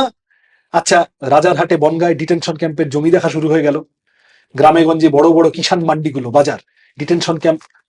তারপরে ওখানে আমার মনে আছে বিমান বসু আর সুজন চক্রবর্তী দুটো বড় বড় মিছিল করে সামনে আসার পর তখন বলছে না না না না না আমরা করছি না। টিটাগড়ে না কোথায় এনপিআর, ন্যাশনাল পপুলার এনআরসি প্রথম ধাপ, তখন যেটা হলো, তার নোটিফিকেশন হয়ে গেল পৌরসভায়। কিসের মমতা ব্যানার্জির বিজেপি বিরোধিতা? মমতা ব্যানার্জি বাদ দেন, ওর মধ্যে পরে আসছি আমি। আরএসএস বিজেপি এই কথাটা বাংলার মানুষের কাছে নিয়ে যাওয়া অত্যন্ত জরুরি যে এই 2 কোটি বাংলাদেশি মুসলমান ঢুকে পড়েছে, দিস ইজ বোগাস। বাংলাদেশ থেকে যা এক্সোডাস হয়েছে, বাংলাদেশ থেকে যা নির্গমন হয়েছে, নিষ্ক্রমণ হয়েছে, আমাদের রাজ্যে যা ঢুকেছে তার মেজরটা হিন্দু, ধর্মীয় কারণে অত্যাচারিত হয়ে, অন্য বিভিন্ন কারণে। একটা থাকে দেখুন, যে কোনো গোটা পৃথিবী জুড়ে হয়, বর্ডার স্টেট যদি কিছু হয় তাহলে এক দেশ থেকে আরেক দেশে অর্থনৈতিক কারণে আরেকটু বেটার বেঁচে থাকার আশায় একটা মাইগ্রেশন হয়, পৃথিবী জুড়ে হচ্ছে। ইস্ট ইউরোপ থেকে ওয়েস্ট ইউরোপে হয়েছে, আমেরিকার আশেপাশের রাজ্য দেশগুলো থেকে আমেরিকায় হয়েছে, যেটা নিয়ে ডোনাল্ড ট্রাম্প লাভছাপ করেছে, যেটা নিয়ে এই ওয়েস্ট ইউরোপে যারা উগ্র দক্ষিণপন্থী ইমিগ্রেন্ট ঢুকতে দেবো না, তারা বলছে ঠিক আমাদের দেশে যেরকম নরেন্দ্র মোদীরা বলেন সমস্ত উগ্র ডানপন্থীর একই রা পৃথিবী জুড়ে, কিন্তু এইটা একটা হয়। এই সংখ্যাটা কত? এই সংখ্যাটা বাংলার মানুষকে, দেশের মানুষকে ভয় পাইয়ে দেওয়ার মতো কিছু আছে? কোথাও থেকে কোথাও একটা ধরে নিয়ে কিছু 500, 1000, 2000, 5000, 1 লাখ, 1.5 লাখ অব্দিও আমি ঠিক আছে তর্কের খাতিরে মেনে নিলাম, কিন্তু যে সংখ্যা বলা হচ্ছে এবং যে আতঙ্ক তৈরি করা হচ্ছে, ফ্যাক্ট বলছে, আপনি সেন্সাস দেখে নিন, গত 50 বছরে বাংলাদেশ থেকে, এটা তো বিজেপিই বলে, আরএসএসই বলে যে বাংলাদেশে হিন্দুরা কমে যাচ্ছে, বলে তো। হুম। বাংলাদেশে মুসলমান জনসংখ্যা কমছে না, বাংলাদেশে হিন্দু জনসংখ্যা বিভিন্ন কারণে কমছে। তাতে ধর্মীয় অত্যাচারের কারণ আছে, অবশ্যই আছে, হ্যাঁ আছে। এখান থেকে এটা অস্বীকার করার ব্যাপার নেই, না। অন্যান্য কারণও আছে। হুম। তাহলে হিন্দুরা আসছে, তুমি যেভাবে এসআইআর বলছো, তুমি যেভাবে সিএএ বলছো, তুমি যেভাবে এনআরসি বলছো, ওপাশ থেকে এপাশে আসা হিন্দুরা তারা বিপদে পড়ে যাচ্ছে। আসামে যখন এনআরসি হলো, 19 লাখ লোকের নাম বাদ গেল, 6 লক্ষ মুসলমান, 12 লক্ষ হিন্দু, তার একটা বড় অংশ বাঙালি। তারা ডিটেনশন ক্যাম্পে, ছিল। খাঁচায় মুরগি যেভাবে অস্বাস্থ্যকর পরিবেশে থাকে, কনসেন্ট্রেশন ক্যাম্পের মতো করে থাকছে তারা। পশ্চিমবঙ্গেও সেই পরিণতি হবে এখানকার হিন্দু মানুষদের। নমশূদ্র, মতুয়া, এখানকার যারা চলে এসেছেন, এই ভয়টা পেয়ে তারপর শান্তনু ঠাকুর উল্টো গাউনি গাওয়া শুরু করলো, হ্যাঁ, বললো যে তাহলে 2-3টে ভোট দিতে পারবেন না, সিএএ তে অ্যাপ্লাই করুন। হ্যাঁ। তাহলে আবার 2-3টে ভোট দিতে পারবেন না মানে কি? একবার ভোটার তালিকায় নাম যদি না চলে থাকে, গেল। সে তার কোনোটাই মানে দিয়ে ওরা হবে না। যেভাবে বলছে আপনার নাগরিকত্ব নিয়ে টানাটানি পড়ে গেল। হ্যাঁ, যে মুহূর্তে আপনি নিজেকে ঘোষণা করলেন যে আমি শরণার্থী হতে চাই, অ্যাপ্লাই করলেন, হ্যাঁ, হ্যাঁ। ফ্রম দ্যাট ভেরি মোমেন্ট আপনি আর ভারতের নাগরিক নন, তাই তো?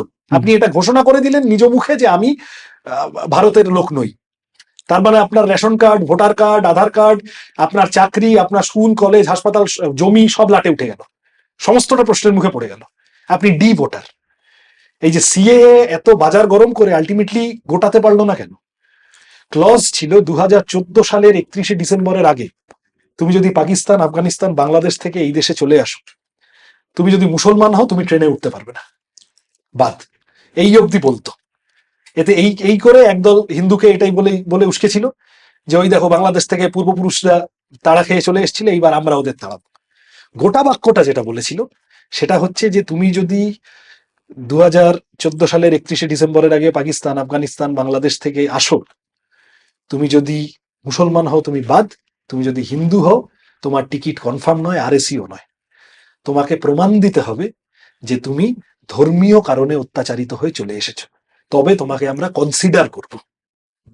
এবার আপনি আমায় বলেন, একটা লোক তর্কের খাতিরে খুলনা, রাজশাহী, সিলেট, চট্টগ্রাম থেকে, আমি ধরে নিলাম ওখানে মুসলমানরা মারধর করেছে, সে পালিয়ে চলে এসেছে, তা যারা তাড়িয়ে দিয়েছে তারা কি লিখে দিয়েছে কাগজে, থানায় বড়বাবু ডেকে কি লিখে দিয়েছে এই নাও ভারতে পালাচ্ছ, তোমায় কাগজে লিখে দিচ্ছি, সার্টিফাই করে দিচ্ছি যে তুমি ধর্মীয় কারণে অত্যাচারিত হয়ে আমার বাংলাদেশ থেকে চলে যাচ্ছ, এটা গিয়ে মোদিকে দেখিও, তাহলে সে তোমায় ভারতের নাগরিক করবে? ধর্মীয় অত্যাচারের কি প্রমাণ দেবে এখানে মানুষ? হিন্দু উদ্বাস্তু মানুষ বিপদে পড়ে যাবে, মতুয়ারা বিপদে পড়ে যাবে, নমশূদ্ররা বিপদে পড়ে যাবে। CAA, NRC, SIR is far more dangerous for Bengali Hindus, উদ্বাস্তু Hindus, then it is for মুসলমানস। এই বিপদে বিজেপি বাংলার মানুষকে ফেলছে। এইটা করতে গিয়ে এসআইআর এ আলটিমেটলি কত বলেছিল? 2 কোটি বাদ যাবে। তাহলে বাবু যত বলে পারিষদ দলে বলে তার শতগুণ। হুম। এক্ষেত্রে দেখা গেল যে মিডিয়া দয়া হয়েছে, হয়তো একটু কমিয়ে বলেছে, শুভেন্দু বলছে 2 কোটি, মিডিয়া বলছে অন্তত 2 লাখ। আলটিমেটলি বিএসএফ বোধহয় 200টা লোকও পায়নি। আরো কিছু হবে, আমি বলছি না যে কিছু কিছু বাংলাদেশের লোক, একটা বর্ডার স্টেট আছেন, পাওয়া যাবে না তা না, অবশ্যই পাওয়া যাবে, যেতেও পারে। এবং এটা হলেও অবাক হওয়ার কিছু নেই যে কোনো বাংলাদেশের লোক এসছে, সে রাজ্যের শাসক দল তৃণমূলকে সে গিয়ে ব্লক সভাপতিকে বা পঞ্চায়েত প্রধানকে ধরেছে, তৃণমূল তার একটা ভোটার কার্ড করিয়ে এখানে বসিয়ে দিয়েছে। এটা হলেও অসুবিধা, মানে অবাক হওয়ার কিছু নেই। কিন্তু সেই সংখ্যাটাকে ট্রেস করে বিএসএফ কে দায়ী করা, হ্যাঁ, স্থানীয় তৃণমূলকে অ্যাকাউন্টেবল করা, স্বরাষ্ট্র মন্ত্রককে অ্যাকাউন্টেবল করা। আপনি আমায় বলুন তো, নির্বাচন কমিশনের কাজ তো নাগরিকত্ব খোঁজা নয়, হুম। নাগরিক ঠিক করা তো স্বরাষ্ট্র মন্ত্রকের কাজ। অর্থবদ্ধ। নির্বাচন কমিশনের কাজ ভোটটা ঠিকঠাক করা। এই যে ভোটার লিস্ট সংশোধনের সাথে, আমি এই বলে এই পার্টটা শেষ করবো, ভোটার লিস্ট সংশোধনের সাথে নাগরিকত্বের প্রশ্নটাকে জুড়ে দিল এবং এটাকে পোজ করলো এমন ভাবে যে মুসলমান, বাংলাদেশি মুসলমান তাড়াবো। এতে আসলে বিপদে পড়বে হিন্দু মানুষ, এবং আসলে তৃণমূলের পোয়াবারও হয়ে গেল, তৃণমূল এসকেপ রুট পেয়ে গেল, যে তৃণমূল ভোটার লিস্ট সংশোধন নিয়ে তৃণমূলকে চাপে ফেলা যেত। তৃণমূল এখন ওর পরিচিত খেলায় ঢুকে পড়লো, তৃণমূল তাহলে হিন্দু মুসলমান ওই দেখো বিপদে ফেলছে, তাহলে মুসলমানরা এসো একজোট হও, এই আমার বাংলাকে আমার বাঙালিকে বিপদে ফেলছে। যেই আরজিকর নিয়ে বিপদে পড়লো তৃণমূল, চারদিকে বাংলাদেশি বলে বাংলা ভাষী মানুষকে মারধর করা শুরু হয়ে গেল। আমি বলছি না বাংলার বিরোধী বিজেপি, বাংলার সংস্কৃতি, বাংলার ঐতিহ্য, এই যে চৈতন্যদেব, লালন ফকির থেকে শুরু করে রবীন্দ্রনাথ, বিদ্যাসাগর, নজরুল, নবজাগরণ, আমাদের বোঝাপড়া, আমরা যা শিখে শুনে বড় হয়েছি, সুভাষ বোস, বিবেকানন্দ, রামকৃষ্ণদেব। আরএসএস বিজেপির হিন্দুত্ব আর রামকৃষ্ণদেবের হিন্দু ধর্ম এক জিনিস নয়। পরমত সহিষ্ণুতা, যতমত ততপথ, বসুধৈব কুটুম্বকম। আর আরএসএস এর অ্যাগ্রেসিভ, একই ধরনের পোশাক পরতে হবে, একই ধরনের খাবার খেতে হবে, একটাই ভগবান থাকবে, একটাই গান বাজতে হবে, একটাই ভাষায় কথা বলতে হবে। হিন্দু ধর্ম এই কথা বলে না। আমি যে কারণে আপনাকে একটু আগে বৈচিত্র্য নিয়ে কথা বলছি, কেন আরএসএস বিজেপি আমাদের দেশটার পক্ষে ক্ষতিকর।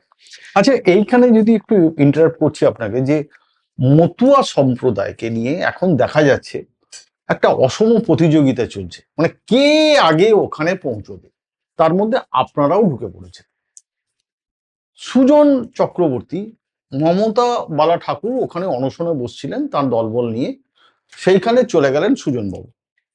কেন না অনশন ভাঙতে হবে। আচ্ছা বলুন তো, এই মতুয়া সম্প্রদায়ের এই যে একটা অসম প্রতিযোগিতা চলছে সবার মধ্যে, মানে বিজেপি ঢুকে পড়েছে, তৃণমূল ঢুকে পড়েছে, কংগ্রেস ঢুকে পড়েছে, সিপিএম ঢুকে পড়েছে, এসবের মানেটা কি? মানে এই মতুয়াটাকে তো সবাই চাইছে, তাহলে তাহলে মতুয়া তাহলে আর এসআইআর করে লাভ নেই। আমি একটা ফ্যাকচুয়াল কথা আপনাকে কেবল সবিনয় বলি, সুজন চক্রবর্তী আগে গেছিলেন এবং নিমন্ত্রিত হয়ে গিয়েছিলেন। কংগ্রেসের নেতারা, অন্য কিছু নেতারা, তাদেরকে ডাকা হয়েছিল, তারা গিয়েছিলেন। অনেকদিন পরে যখন মমতা বালা ঠাকুর দেখেন যে বাবা হাতের বাইরে বেরিয়ে যাচ্ছে, তখন তিনি গিয়ে বসার চেষ্টা করেন। এটাই তো আমার আপনার কাছে প্রশ্ন। মতুয়া সম্প্রদায়ের একটা বড় মানুষ বামফ্রন্টের সময় এসেছে, গৌতম দেবের সাথে একটা যোগাযোগ মূলত থাকতো, আরো সব মিলিয়ে ওখানে নদিয়া জুড়ে, উত্তর 24 পরগনা জুড়ে, বড় বেল্ট জুড়ে তাদের বসবাসের ব্যবস্থা হয়েছে।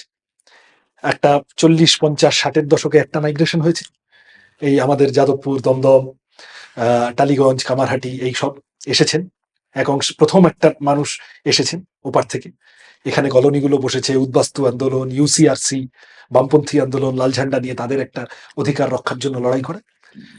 যারা প্রথম মাইগ্রেশনে আসতে পারেননি, তুলনামূলক কম অবস্থাপন্ন ছিলেন, 60-70-এর পর থেকে নমশূদ্র মানুষ, মতুয়ারা, আরো বিভিন্ন অংশ জনগোষ্ঠী, তারা এসে এসে এসে এসে একটু এই নদিয়া, উত্তর 24 পরগনার বর্ডার এলাকাগুলোতে বসেছেন। তা তারা বসেছেন, তারা থেকেছেন, তারা বছরের পর বছর থেকেছেন। তাদের স্কুল, কলেজ, হাসপাতাল, তাদের পরিবারের সন্তানরা বড় হয়েছে, চাকরি পেয়েছে, 2-3টে জেনারেশন হয়েছে। সিপিএম সরকার চালিয়েছে, কোনোদিন তো কোনো অসুবিধা হয়নি। মতুয়াদের তো কোনোদিন তাদের ভোটার কার্ড থেকে শুরু করে সমস্ত কিছুর মধ্যে তো সিপিএম সহযোগিতা করেছে।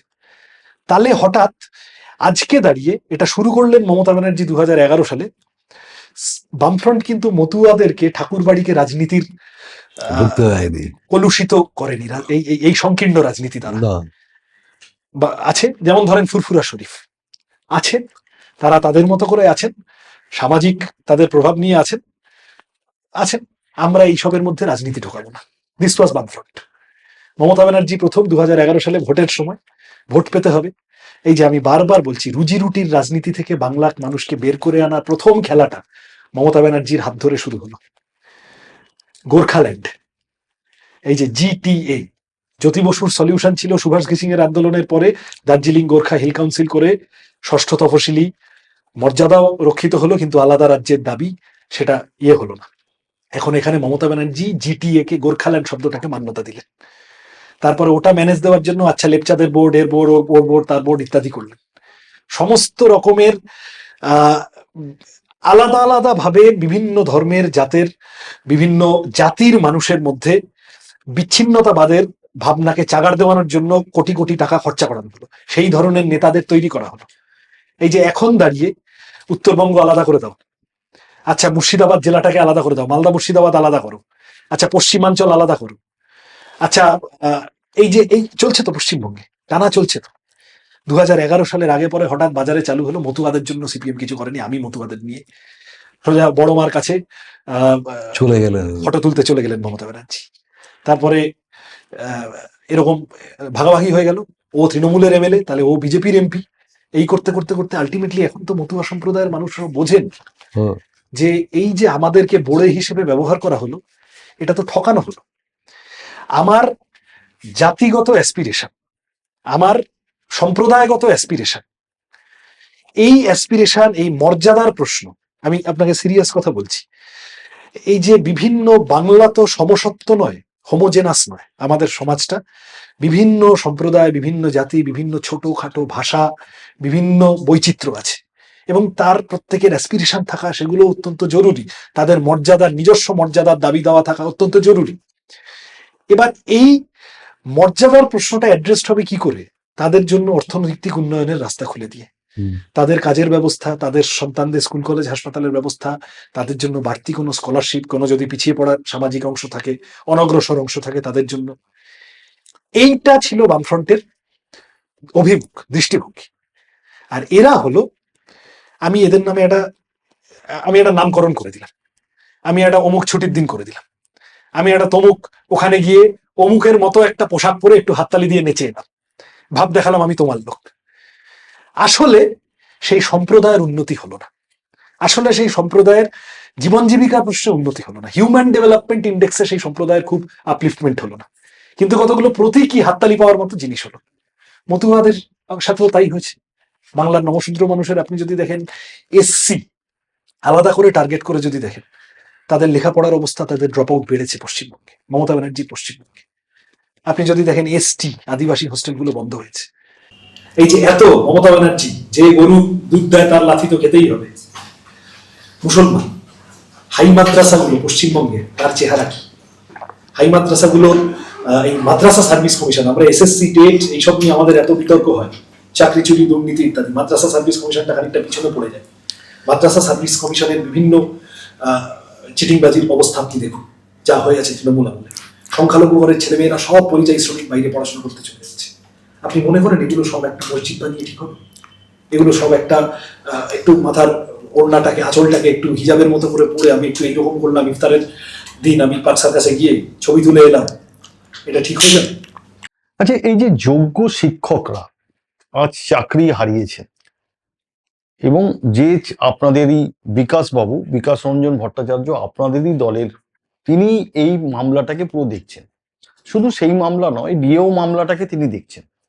ডিএ মামলাতে তিনি এখন মোটামুটি সরকারি কর্মচারীদের কাছে তিনি এখন ভগবান। কি হবে না হবে, সুপ্রিম কোর্ট কি রায় দেবে না দেবে সেটা পরের ব্যাপার, কিন্তু ডিএ আন্দোলনটাকে এক জায়গায় নিয়ে গেছে। আমার প্রশ্নটা হলো যে বিকাশবাবু আজকে ডিএ আন্দোলন নিয়ে পশ্চিমবঙ্গে মামলা করছেন, সুপ্রিম কোর্টে নিয়ে গেলেন, কিন্তু এই ডিএ যদি ধরা হয়, রাজ্যের কেন্দ্রীয় হারে ডিএ দিতে হবে, এটা যদি বলা হয়, তাহলে আজকে আপনাদের কেরলে তো ডিএ তো 13টা রাজ্যের মধ্যে তো যেটা ধরা হচ্ছে, যে 13টা রাজ্যের মধ্যে কেরলে আজকে ডিএ নেই, মানে কেন্দ্রীয় হারে ডিএ দেওয়া হয় না। তাহলে আপনারা সেখানে কেন করেননি? তাহলে তার মানে কি ধরে নিতে হবে এটা একটা রাজনীতির খেলা? কেরালায় সরকারি কর্মচারীদের বিপুল পরিমাণ আন্দোলন নেই কেন? পশ্চিমবঙ্গে যেভাবে বসে আছেন সরকারি কর্মচারীরা শহীদ মিনারের তলায়, কি এখানে ওখানে সেখানে, কেরালায় সরকারি কর্মচারীদের মধ্যে এত ক্ষোভ নেই কেন?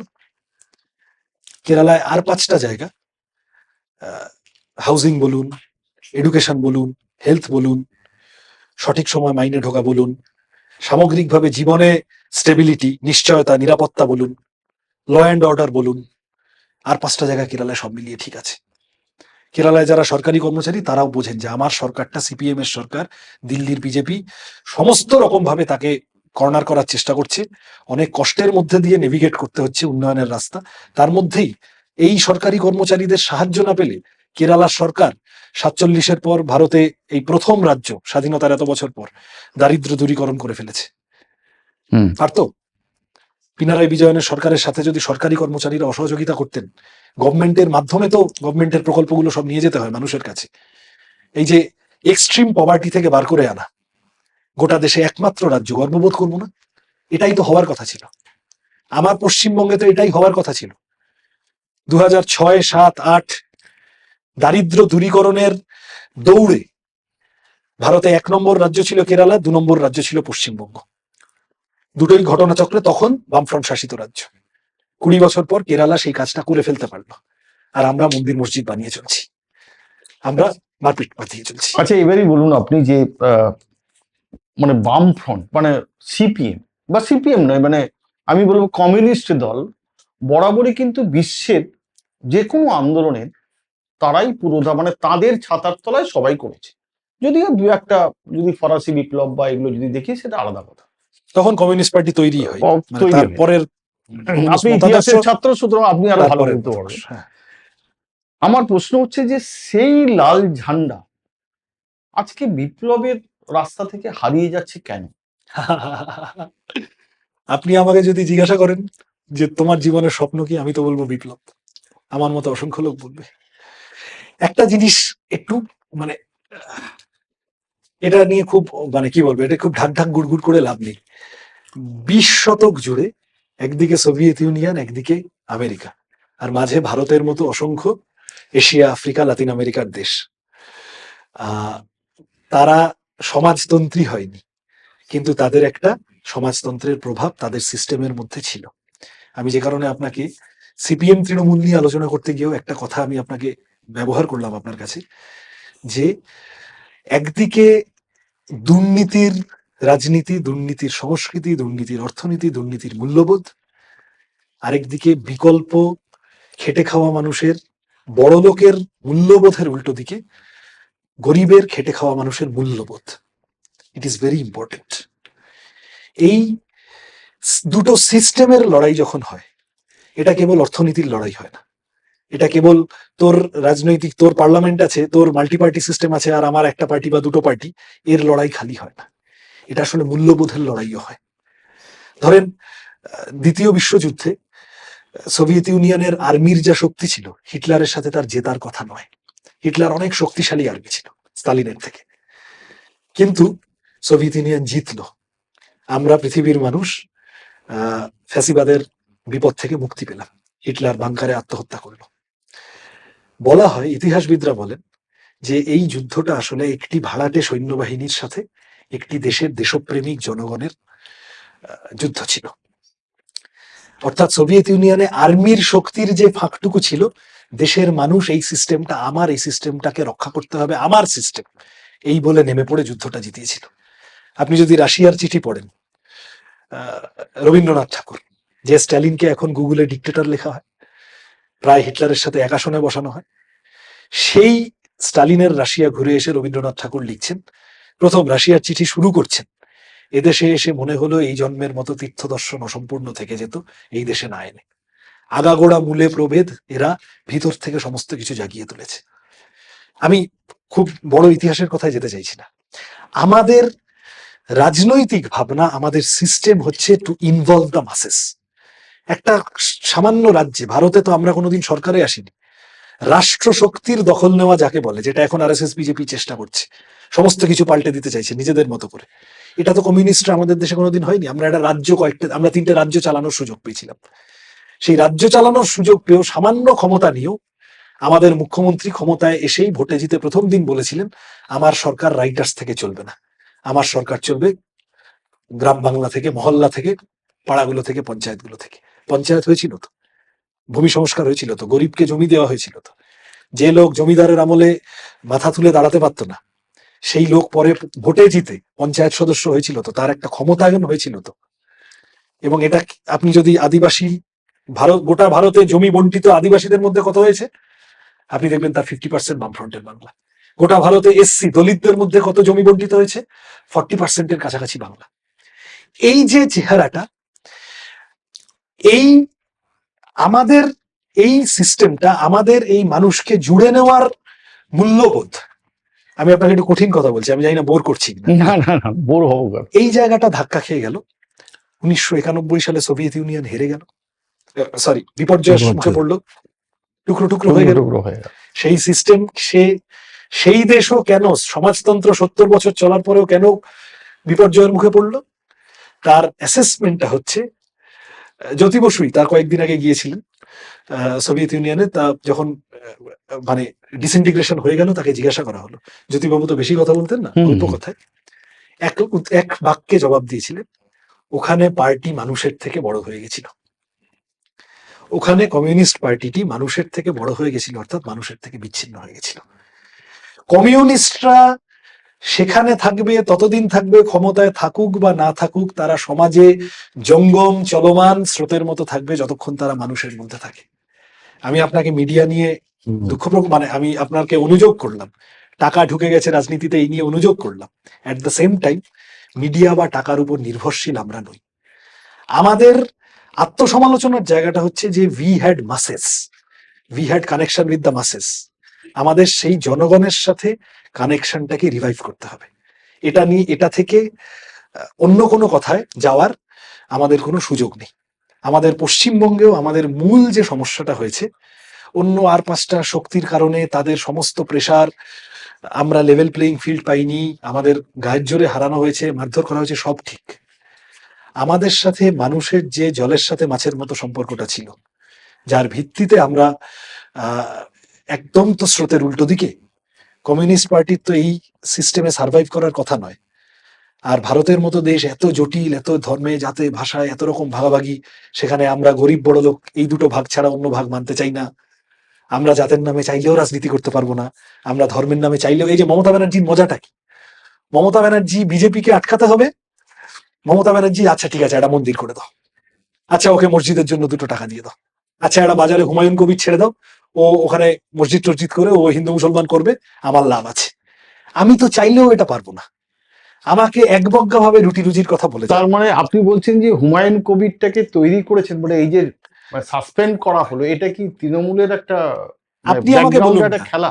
মুর্শিদাবাদ জেলার বামফ্রন্ট এবং কংগ্রেসের বড় বেস আছে, আজকের দিনেও আছে। মুর্শিদাবাদ জেলায় বামফ্রন্ট বা কংগ্রেস যেন কোনো রকম কোনো স্পেস না পায়, তার জন্য সর্বতোভাবে চেষ্টা করতে হবে। আচ্ছা কি করা যায় তাহলে? ওখানে শুভেন্দু যথেষ্ট হিন্দু হিন্দু করেছে, পহেলগাঁও বলো, বাংলাদেশ বলো, এসআইআর বলো, বিভিন্ন রকম চেষ্টা করছে। এখন নতুন বাজারে ছেড়েছে এই মন্দির ওই মন্দির।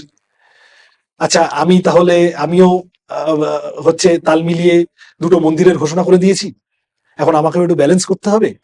মুর্শিদাবাদে হুমায়ুন কবিরকে ছেড়ে দেওয়া হোক, সে ওখানে গিয়ে একটা ঝগড়াঝাটি পাকিয়ে সে ওখানে যেই এইসব হিন্দু মুসলমান করার চেষ্টা করবে, যেই ধর্মীয় ইস্যুতে ভাগাভাগি করার চেষ্টা করবে, বাম বা কংগ্রেসের কাছে যে লোক আসতো আদারওয়াইজ, সেই লোক তখন হিন্দু লোক বিজেপিতে চলে যাবে, মুসলমান লোক তৃণমূলে চলে যাবে। অধীর চৌধুরী আর মোহাম্মদ সেলিম 2টো পার্টির 2টো বড় নেতা, পাশাপাশি 2টো সিটে হারলেন কেন লোকসভায়? দুজনের একজনেরও তো হারার কথা ছিল না। ঠিক আগে আগে বেলডাঙ্গায় ওই দাঙ্গাটা না হলে, কার্তিক মহারাজ আর হুমায়ুন কবির মিলে এই কাণ্ড না ঘটালে, তারপরে আবার ভোট হয়ে গেছে, সেলিম অধীরকে হারানো হয়ে গেছে, আবার দুজনে একসাথে দাঁত কেলিয়ে ছবি তুলছে, দেখেছেন তো সেই ছবি।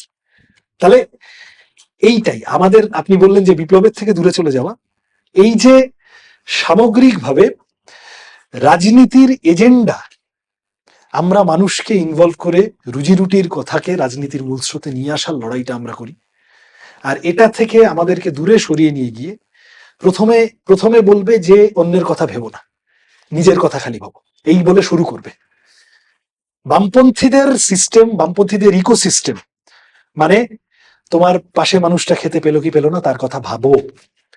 পৃথিবী জুড়ে আর্ট, সিনেমা, গান, সাহিত্য, এই বেসিক হিউম্যান কম্প্যাশন থেকে, মানুষ মানে সে সহানুভূতি থাকে, তার সহ অনুভূতি থাকে, সে অন্য মানুষের man is a social animal.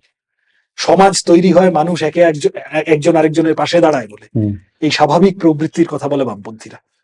আর যারা বামপন্থীদের হারাতে চায়, আপনি পুঁজিবাদী বলুন, আপনি বড়লোক বলুন, আপনি উগ্র ডানপন্থী যে নামেই ডাকুন, তারা মানুষকে প্রথমে খণ্ড বিখণ্ড করতে চায়।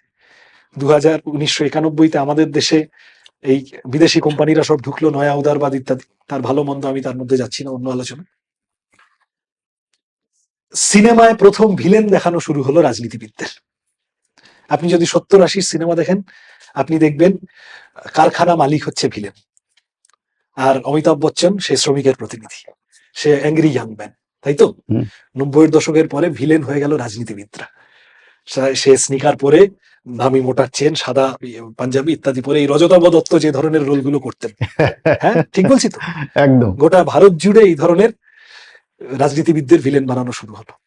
তাহলে রাজনীতি খারাপ, ওটা ভেবো না, ওদিকে ঢুকো না। তারপরে বোঝানো শুরু হলো, বিশেষত আমাদের প্রজন্মটা, আমরা যারা 91-এর পরে জন্মেছি, আমাদের বোঝানো শুরু হলো অন্যের কথা ভাবার দরকার নেই, নিজের কথা শুধু ভাবো। আমাকে আমার মতো থাকতে দাও, আমি নিজেকে নিজের মতো গুছিয়ে নেবো। সেন্ডোগেঞ্জির বিজ্ঞাপন, শুনো তো আপনি দিল কি। হুম আমার মনে আছে আমাদের ছোটবেলায় বুদ্ধদেব ভট্টাচার্য একটা বিজ্ঞাপন, সিমেন্ট কোম্পানির বিজ্ঞাপন, বুদ্ধদেব ভট্টাচার্য বলতেন জনসভায়, এই যে মানে এই ধরনের মুখ্যমন্ত্রী আমরা পেয়েছিলাম, আমার বলতেন যে একটা সিমেন্ট কোম্পানির বিজ্ঞাপন, আপনার বাড়ি হোক আপনার পরিচয়। মনে আছে কিনা আপনাদের? আচ্ছা আচ্ছা মনে পড়ছে? এখনো তো একটা দেয়।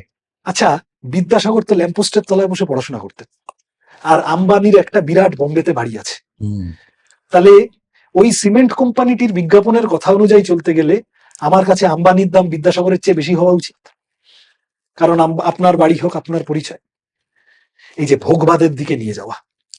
একটা হীরের কোম্পানির বিজ্ঞাপন ছিল, এখনো আছে কিনা জানি না, আমি বাইপাসে বছর দুয়েক আগে দেখেছিলাম, a heart that gifts a diamond shines like a diamond. অর্থাৎ যদি তুমি তোমার পছন্দের মানুষটিকে একটা হীরের আংটি কিনে না দিতে পারো আমাদের দোকান থেকে কিনে, তোমার যদি হীরের আংটি কেনার পয়সা না থাকে, তাহলে তোমার হৃদয়টা হীরের মতো হবে না, তাহলে তোমার হৃদয়টায় পাক থাকবে। অর্থাৎ নিজের হৃদয়টাকে পরিষ্কার করার জন্য আমার দোকানে এসে আংটি কেনো। এই করতে করতে করতে করতে মানুষকে, এই যে মোবাইল গেম, আপনি দেখবেন কম বয়সী ছেলে মেয়েদের একটা বড় অংশ প্রতিটি মোবাইল গেমে গুলি চালানো হয় শেখা, অথবা একা একা দৌড়ে যাচ্ছ, ডান দিকে বাদিকে তাকালে খাদ, দৌড়ে যাচ্ছ একা।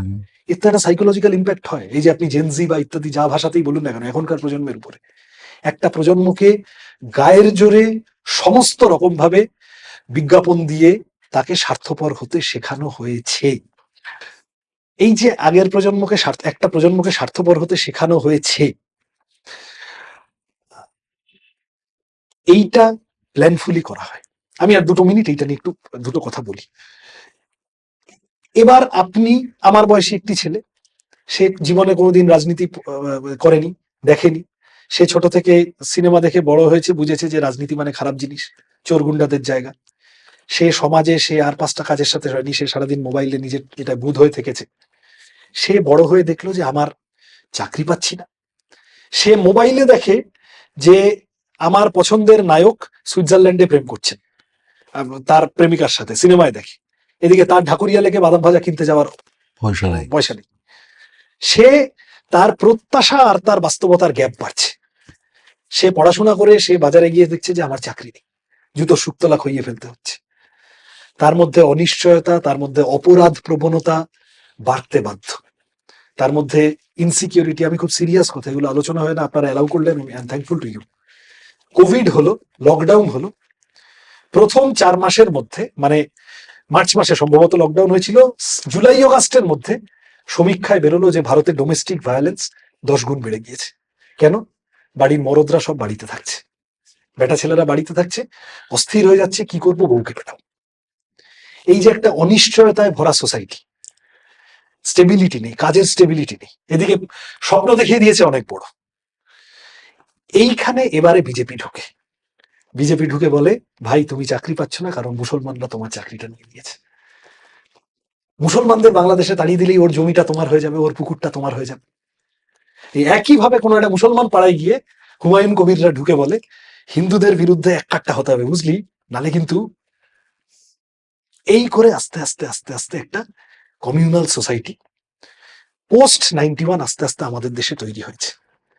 আমাদের কাজ, বামপন্থীদের কাজ স্থিতাবস্থার পক্ষে ফেরা, আমাদের বামপন্থীদের কাজ সম্প্রীতির পক্ষে নিয়ে যাওয়া, আমাদের বামপন্থীদের কাজ রুজি রুটির পক্ষে মানুষকে ইনভলভ করে যতদূর সম্ভব বলা। আমার কথা শেষ করলাম। আচ্ছা, শেষ প্রশ্ন আপনার কাছে, যে আপনি সৃজন ভট্টাচার্য নন, আপনি একটা প্রত্যন্ত গ্রামের একটা খেটে খাওয়া মানুষ, আপনাকে একটা ভোটার লিস্টে মানে দুজন আপনার সামনে, আপনাকে ভোট দিতে হবে, তৃণমূল আর বিজেপি, কাকে দেবে? কাউকে কেন খামোখা দিতে যাবো কেন ভোট? নোটায় দিয়ে দেবো যদি এই দুটোই অপশন থাকে। তাহলে আর চেষ্টা করব যে সিপিএম এর হয়ে ওখানে দাঁড় করাতে, ওই পাড়ায় যদি না, সিপিএম ধরুন আপনার নেই, মানে সিপিএম ওখানে কেউ দাঁড় করায়নি, তাহলে আমি বলতে চাইছি যে কোন দলটা বেশি বিপজ্জনক? সিপিএম এর এই পরিস্থিতি আসেনি। না না, আমি সেটা বলছি না, আমি বলছি কোন দলটা বেশি বিপজ্জনক, তৃণমূল না বিজেপি? বিপজ্জনক বেশি বিজেপি, কিন্তু আমি তৃণমূলকেও ভোট দেবো না। কারণ পশ্চিমবঙ্গের মাটিতে বিজেপি নামক বিষবৃক্ষটির সার, জল, কীটনাশক, জমি, এই সমস্তটা তৃণমূল অথচ এই তৃণমূলকে নিয়ে আপনারা কিন্তু ইন্ডিয়া জোটে আছেন একদম। 26টা দলকে নিয়ে। একদম ফালতু কথা। তাহলে আপনি কি করে বলছেন যে তৃণমূল আপনার একদম একদম একদম ঠিক কথা নয়। আরএসএস বিজেপির ডিজাইন ভারতকে চেঞ্জ করে দেওয়ার জন্য, ভারতের আত্মাকে ভেতর থেকে টুকরো টুকরো করে দেওয়া, এবং তার সাথে আরএসএস বিজেপি অতীতের যে কোনো কংগ্রেস সরকারের তুলনায় বড়লোকদের পদলেহনের প্রশ্নে গত 10 বছরে অনেক বাড়তি উদ্যোগী ভূমিকা নিয়েছে। অর্থাৎ বড়লোকদের দল, বড়লোকদের দল, আমার পাড়ায় যিনি মুদির দোকান তার সাথে আমার শত্রুতা নেই, কিন্তু আদানির সাথে আমার শত্রুতা আছে, সে লুট করছে। আম্বানির সাথে আমার শত্রুতা আছে, সে লুট করছে। লুঠেরা বড়লোকদের সাথে, এবং এই লুট যে আমাদেরকে করছে সেইটা যাতে বুঝতে না পারে লোকে, সেই জন্য হিন্দু মুসলমানের ঝগড়া লাগিয়ে দাও। এই হচ্ছে বিজেপির ডিজাইন। বিজেপি অবশ্যই তারা দেশের ক্ষমতায় আছে, তারা অনেক বেশি ডেঞ্জারাস, আরএসএস অনেক বেশি ডেঞ্জারাস, এই নিয়ে কোথাও কোনো সংশয় নেই। কমিউনিস্ট পার্টিতে অন্তত কারণ নেই। তৃণমূলের প্রবলেমটা হলো Trinamool is hand in with BJP. Trinamool পশ্চিমবঙ্গের মাটিতে এটা একটা বোঝাপড়া যে আমি ফার্স্ট হব, তুমি সেকেন্ড হবে। পশ্চিমবঙ্গের মাটিতে এটা একটা বোঝাপড়া যে তুমি বা আমি কেউ যদি কোনো মতে বিপদে পড়ি তাহলে একজন আরেকজনের সাহায্যে এগিয়ে আসবো। আরজি করে সন্দীপ ঘোষরা জামিন পেয়ে গেল কেন? CBI supplementary chargesheet, Sandip Ghosh এখনো জামিন পাননি। হলো তো, কথা তো হলো, সিবিআই সাপ্লিমেন্টারি চার্জশিট তো দিতে পারলো না। কিন্তু আপনারা তো যাকে নিয়ে লড়ছিলেন সেই তো এখন চার্জশিট খেয়ে বসে আছে, আক্তার আলী। আমরা আক্তার আলীকে নিয়ে কোথায় লড়ছিলাম? Deputy speaker, deputy Akhtar Ali CPM এর হয়ে ভোটে দাঁড়িয়েছিলেন। না, আমি তা বলছি একটা না, আন্দোলনে প্রচুর মানুষ এসেছিলেন, আমি তাদের সবার দায়িত্ব নিতে পারবো না। আক্তার আলী তারপরে বিজেপিতে গেছিলেন, আপনি ভুল লোককে প্রশ্ন করছেন, বিজেপির নেতাদের গিয়ে করুন। হ্যাঁ অবশ্যই, তাই তো? তিনি বিজেপিতে জয়েন করেছেন, আমার প্রশ্নটা তা জয়েন না। করেছেন। আমার কথাটা হচ্ছে পরিষ্কার যে সারদা নারদা, আচ্ছা ওই যে সেই বিজেপির নেতা এসে 12 বছর আগে বলে গেছিল না, ভাগ মুকুল ভাগ, হ্যাঁ। তা মুকুল ভেঙে ভেঙে বিজেপিতে ঢুকে পড়লো না? হুম। মমতা ব্যানার্জি বললেন না রাজীব ব্যানার্জি দুর্নীতিগ্রস্ত বনসহায়ক, দুর্নীতি করেছে, তারপর রাজীব ব্যানার্জিকে আবার তৃণমূলে নিয়ে নিলেন। তার মানে দুর্নীতি এই দুটো দলের কাছে কোনো ইস্যু? দুর্নীতি মানে কি? না, আমার আপনার টাকা। না, আমি আসছি আপনার প্রশ্ন, হ্যাঁ, আমি আসছি। দুর্নীতি আমার আপনার টাকা, এই দুটো দল মিলবাটকে চুরি করছে, হ্যাঁ কি না? হ্যাঁ। এবার এই দুটো দলের মধ্যে একটা টেরিটরি মার্কিং হয়েছে, ওই পাড়াটা তোর, এই পাড়াটা আমার। আমি এখানে তোকে ডিস্টার্ব করবো না, তুই ওখানে আমাকে ডিস্টার্ব করবি না। আমাদের দেখতে হবে আমাদের দুজনের রাত যেমন চলছে চলবে, আর কেউ যেন ঢুকে না পড়ে। এই তো পরিষ্কার কথা। কেন হুমায়ুন কবির আর এই শুভেন্দু অধিকারী আর এইসব এই দাঙ্গাবাজি কেন করাতে হয়? কেন এইসব করতে হয়? কেন ঝগড়া পাকা? না, আমার প্রশ্নটা ছিল যে ইন্ডিয়া জোটে তৃণমূলের সঙ্গে আপনারা আছেন, তাহলে এই তৃণমূলকে আপনি কি করে বলছেন যে এই দলটা মানে মুদ্রার এপিটোপিট? আমি আপনাকে না, মুদ্রার এপিটোপিট আমি বলিনি। আমি কিন্তু আবার বলছি, আমরা ইন্ডিয়া ব্লকে আছি, ঐতিহাসিকভাবে আমাদের পার্টির অবস্থান, আমরা পৃথিবীর যে কোনো বিজেপি বিরোধী জোটে আমরা আগ বাড়িয়ে থাকবো। আমরা আরএসএস কে বিজেপিকে 1 নম্বর শত্রু মনে করি, বিজেপি আরএসএস আমাদের 1 নম্বর শত্রু মনে করে। বিজেপি আরএসএস কেজরিওয়ালকে, মমতা ব্যানার্জিকে, লালুর ছেলেকে, মুলায়মের ছেলেকে 1 নম্বর শত্রু মনে করে না। বিজেপি আরএসএস এর সামনে দুটো ডেঞ্জার, এক হচ্ছে কংগ্রেস, যারা সাংগঠনিকভাবে ইকুয়ালি বড় একটা সর্বভারতীয় দল, যারা অ্যাকচুয়ালি বিজেপিকে সারা দেশ জুড়ে হারাতে পারে, তাহলে বিজেপির চেষ্টা থাকে কংগ্রেসকে ডাউন সাইজ করে রাখা। আর দ্বিতীয়ত কমিউনিস্টরা, যারা গোটা দেশ জুড়ে সমান শক্তিশালী নয়, কিন্তু যারা বিজেপি বিরোধী লড়াইয়ের ব্রেন, আদর্শগত শত্রু।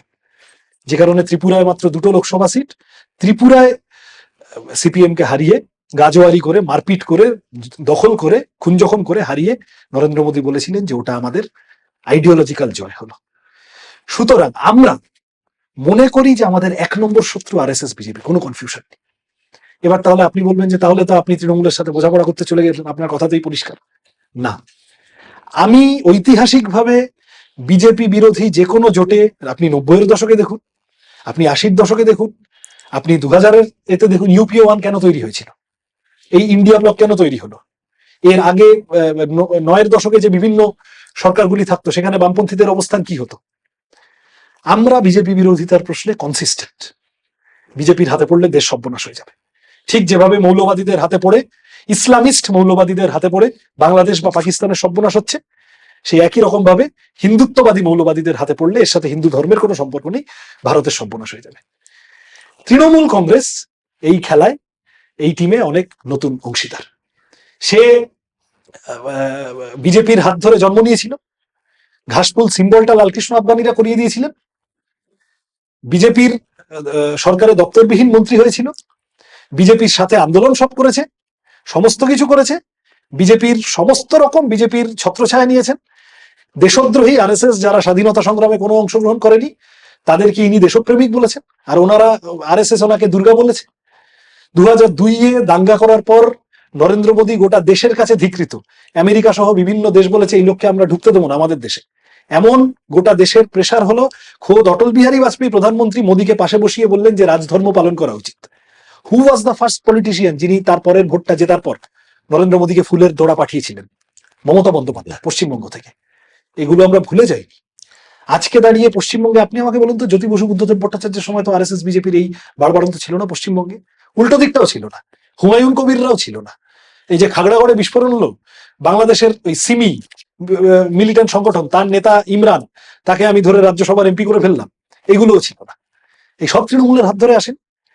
তৃণমূল কংগ্রেস 2011-র আগে এবং পরে, সেই সময় থেকে টানা অব্যবহিত গত 15 বছর পশ্চিমবাংলার রাজনীতিকে মৌলবাদীদের ব্রিডিং গ্রাউন্ড করে দিয়েছে।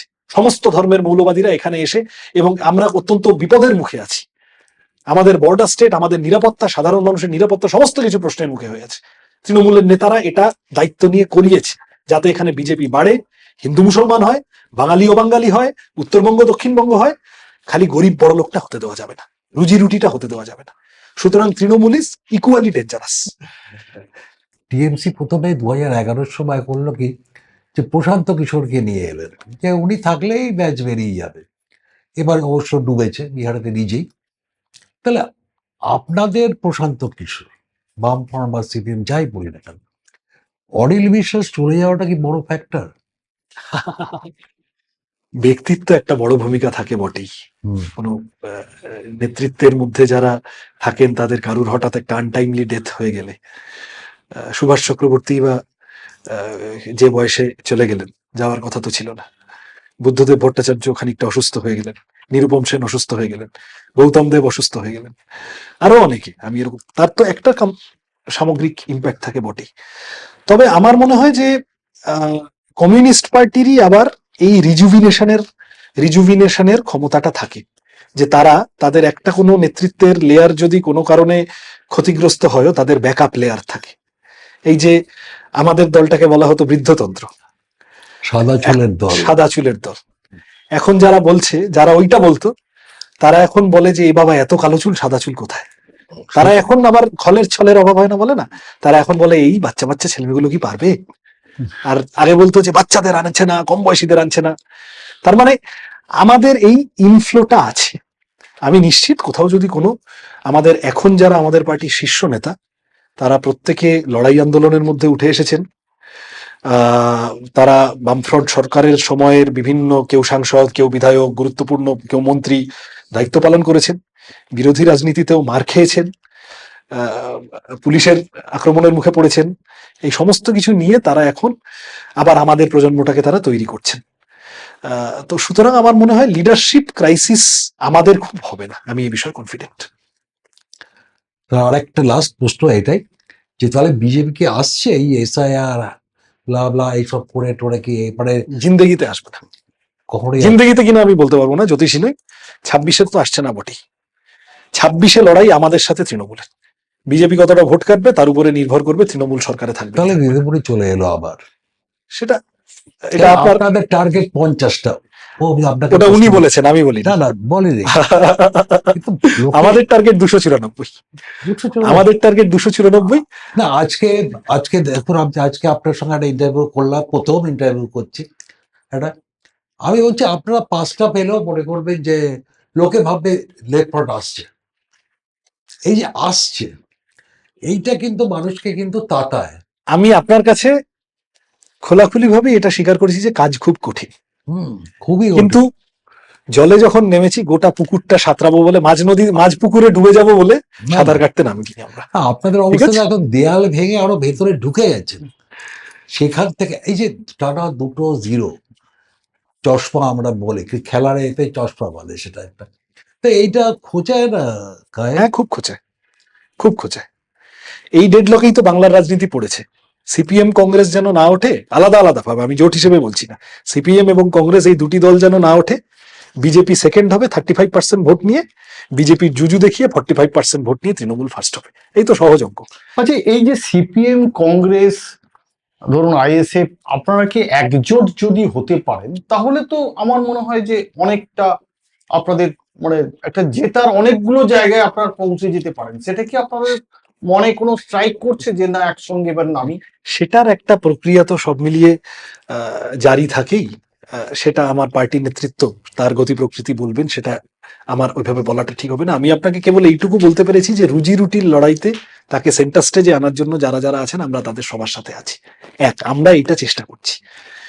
আরএসএস বিজেপি পশ্চিমবঙ্গে জিতবে না, এটা কেবল 30% মুসলমানের ব্যাপার না, বাকি যে 70% হিন্দু তারও একটা বড় অংশ বোঝে যে এই বিজেপি বাংলার পার্টি না, বাংলার সংস্কৃতির পার্টি না, বাংলার ইতিহাসের সাথে এর বিরোধ আছে।